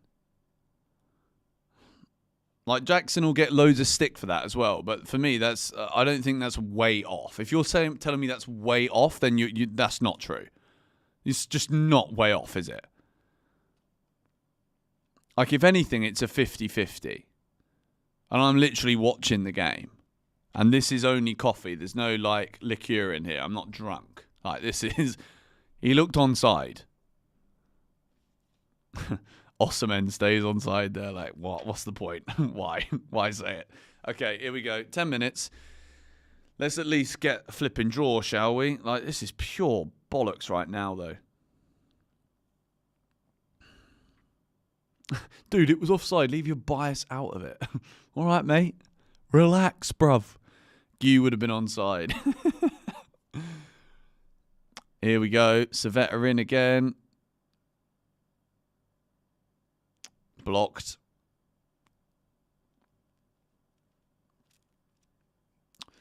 So dangerous now.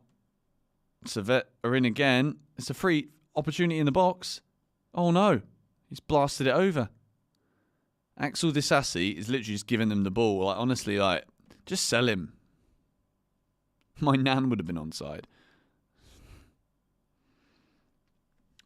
This is very, very, very bad.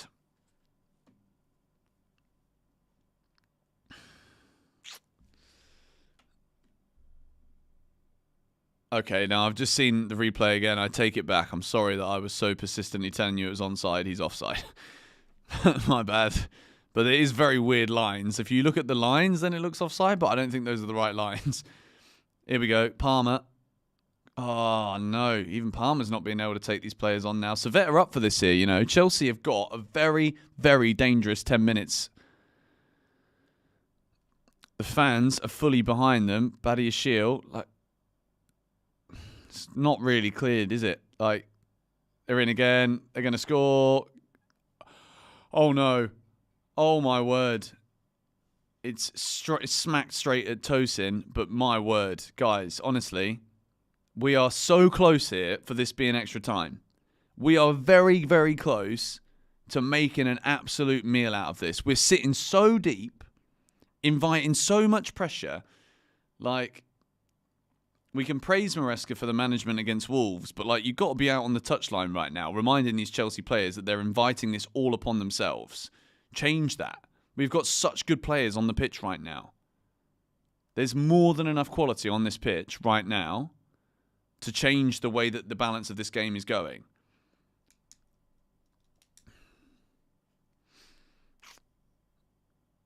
Defensively, it just looks so bad. And the thing is, I don't even think this is a setup thing. It's not. It's just the quality of the players. Like, look at the difference since Enzo Fernandez came off and Renato Vega stopped playing in that kind of inverted role.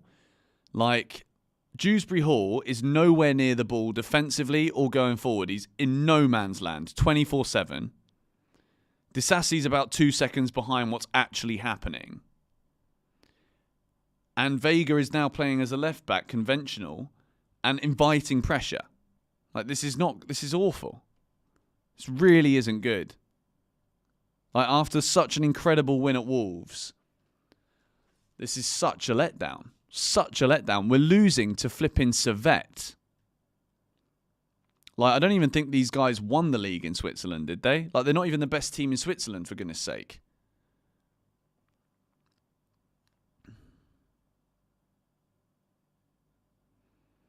We were 3-0 up on aggregate, and it's now 3-2, and we genuinely look like we're gonna concede again. Like, flipping heck, man. They lost 6-0 to Basel. Don't even do that. Don't even tell me that.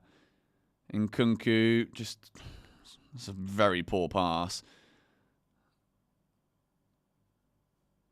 George, good.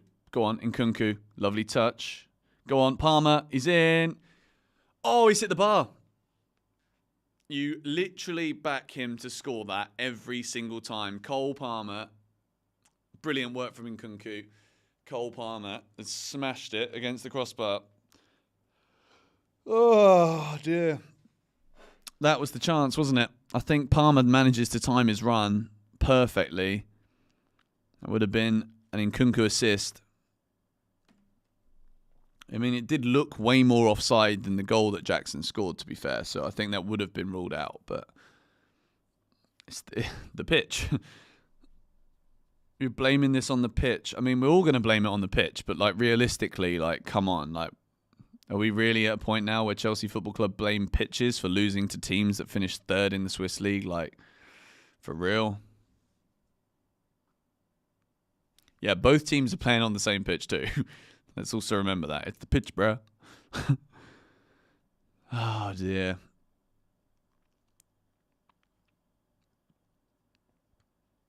Gee whiz.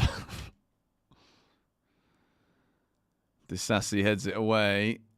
Palmer. And then it's the quality, you know. Like, we're losing the game, but, like, Servette keeps showing that they're not that good of a team on many occasions. But that's not good.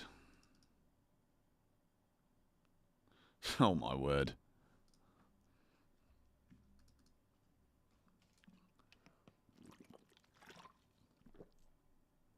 There's 6 minutes left. Vega's just got himself a yellow.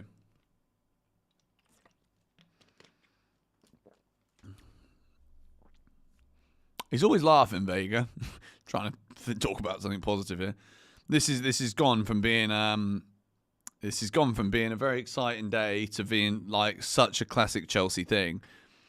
Like, we're literally playing this game like it's pre-season.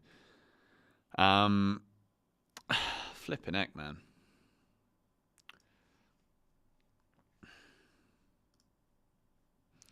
Bloody hell.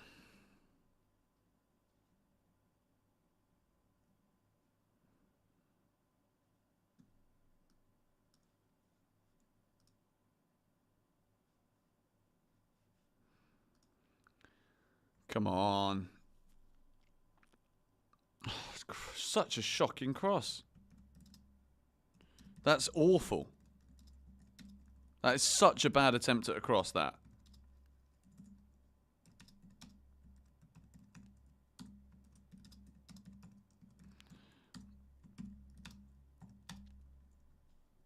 I just don't understand, man.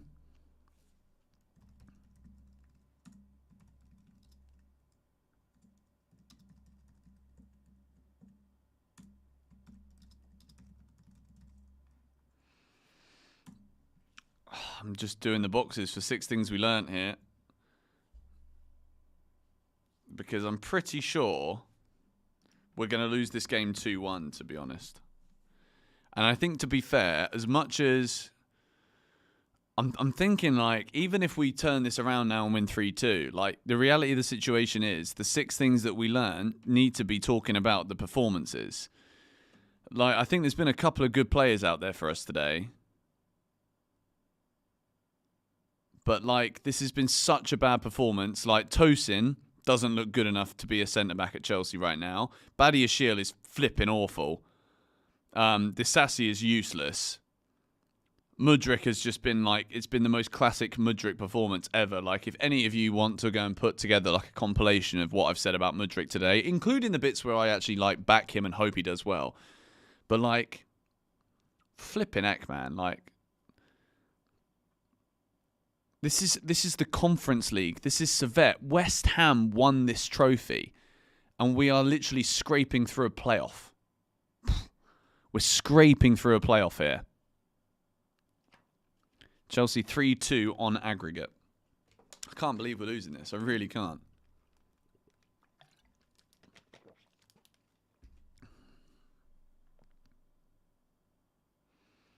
And let's be real, credit to Servette.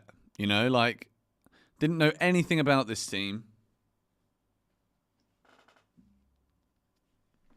Didn't know anything about them. And they've been good, but like, they actually should have won the tie. Like, they genuinely should have won the tie. Here we go. Cole Palmer. Good ball. Oh.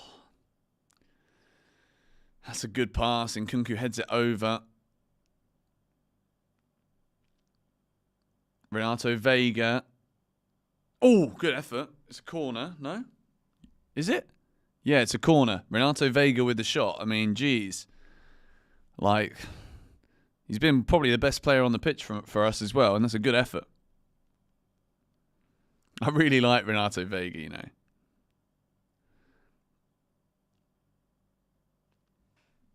Every 22 players on the pitch are rubbish. Like, they're setting off fireworks. Now that is a bit weird. Like, you're setting off fireworks because you've not won the game yet and you're still going out. Servette fans, by the way, just saying, like, what are you doing? Like, what are you doing setting off fireworks? Like, that is weird behaviour. I'm sorry. Like, Cole Palmer's sitting on the ball, looking at the fireworks, watching them. Like, there's now smoke all over the pitch. Like, what a bunch of prats. What a bunch of flipping idiots, imbeciles, weirdos, oddballs.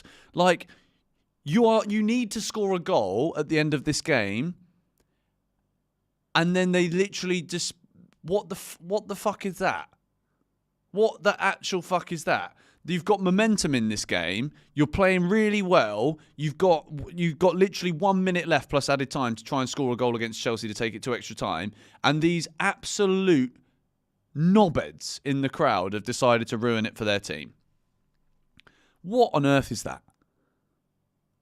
Like, I thought people in Switzerland were relatively intelligent, relatively smart. Flipping heck, mate. Or maybe, actually, you never know, they might have actually done a good madness for themselves here. Tosin kind of deals with it, but gives it straight away to a flipping Servette player. Now, Chelsea, yep, go on. Nkunku, that's smart. Good play. Now, Cole Palmer. Nicholas Jackson is not holding his run right now, so don't give it to him. Good. Here we go. Go on. Oh, really well defended again. And there's 6 minutes of added time here. Like, not only are we going to lose this game, but there's still a chance that we might end up seeing extra time here, which would be a disaster, really, because I don't want to watch any more of this football match. 6 minutes of added time. I don't know where you've got 6 minutes from, referee, other than, like, entertainment. You want to, I don't know, might make it nervy or something. Like, what are you on about? Like, 6 minutes. Nothing's flipping happened in this second half. Also, Chelsea Football Club, if you're watching this, and if anybody was charged $5 to watch this game, refund them. and maybe give them an extra 50p back on top of the refund, just for the pure cheek of what the majority of the performance has been, and the fact that your website and app is just complete and utter dross. Jackson doesn't look like he's really, like, I don't know. It looks like he's just not really trying. Oh, Van Moose, mate. Van Tuna Moose. Losing to a Servette. I mean, I said it in the last video. Like, and I don't know why, but whenever I do a live stream, Chelsea lose. Like, it's actually pretty trash. It's very annoying. Even against Wimbledon, we struggled when I did a live stream, and I wasn't even watching that game. Dewsbury Hall, I forgot he was on the pitch. He's done absolutely nothing. Rubbish.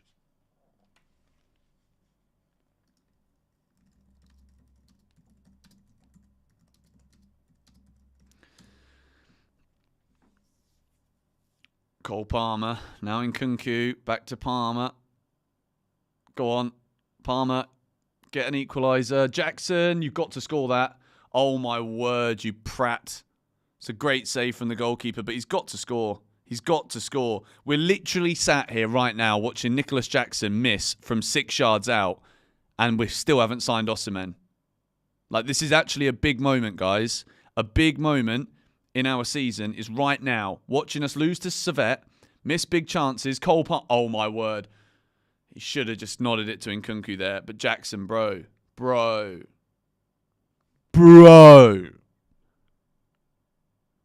Mandem. What are you doing? Cole Palmer nearly literally, that was almost an outrageous goal from Palmer, but we've still got 3.5 minutes here to defend. Flipping heck. Like, Nicholas Jackson here should have won this game for Chelsea, to be honest. He should have timed that run better and not been offside. Like, that was not difficult. And then, flipping heck, man. Can't talk to one another. Jorgen, like, oh, flipping heck. Watching Tosin just walk around as well, like, he's... Oh, my word. My goodness me. That's the chance. We deserve to go out here. I'm sorry. I'm gonna say it on the 6 Things We Learnt video. Like, we genuinely deserve to lose. We genuinely deserve to lose this game, and we genuinely deserve to lose this tie. We're hanging on for dear life against Servette. Like, really.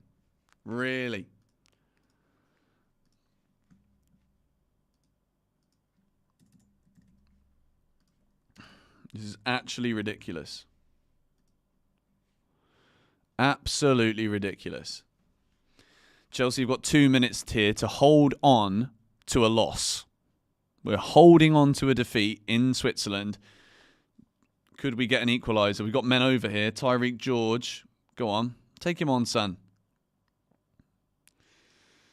And it will be a Chelsea corner. I mean, a draw now, like, it doesn't take away anything from the performance. The performance has been bad. But we need to, like, it would be nice to not lose it. Do you know what I mean? We should win. We should have won, really. But then at the same time, we can also say that they should have scored. Like, it's a weird one, isn't it?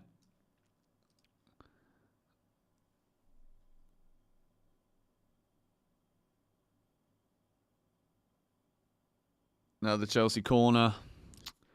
I mean, the commentary is saying, the Chelsea commentary here is saying that'll do, as if to say, like, it's good that we're just keeping the ball in the corner. No, like, I don't want to flip and lose this game. Losing matches, even if we go through, like, the reality of the situation is it's actually flipping embarrassing. Like, actually embarrassing. Like, we're going to win now, guys. Like, we're probably going to win. I'm going to wrap up the stream here, guys, because I'm going to try and get 6 Things We Learned out straight after the game. So if you've been watching the stream the whole time, massive shout out to each and every one of you. We've been live for like 3.5 hours. I've thoroughly enjoyed this. I'm going to be live for Crystal Palace. I'm going to try and go live tomorrow on deadline day. Like, we're going to do lots more live streams. But yeah, make sure you tune in to 6 Things We Learn. If you're in the stream right now and you haven't hit the like button yet, please do hit the like button. It helps out with the algorithm and a few other things as well. Thank you for all the donations. And once again, a GBFC stream sees Chelsea lose, but we're through. See you in a bit.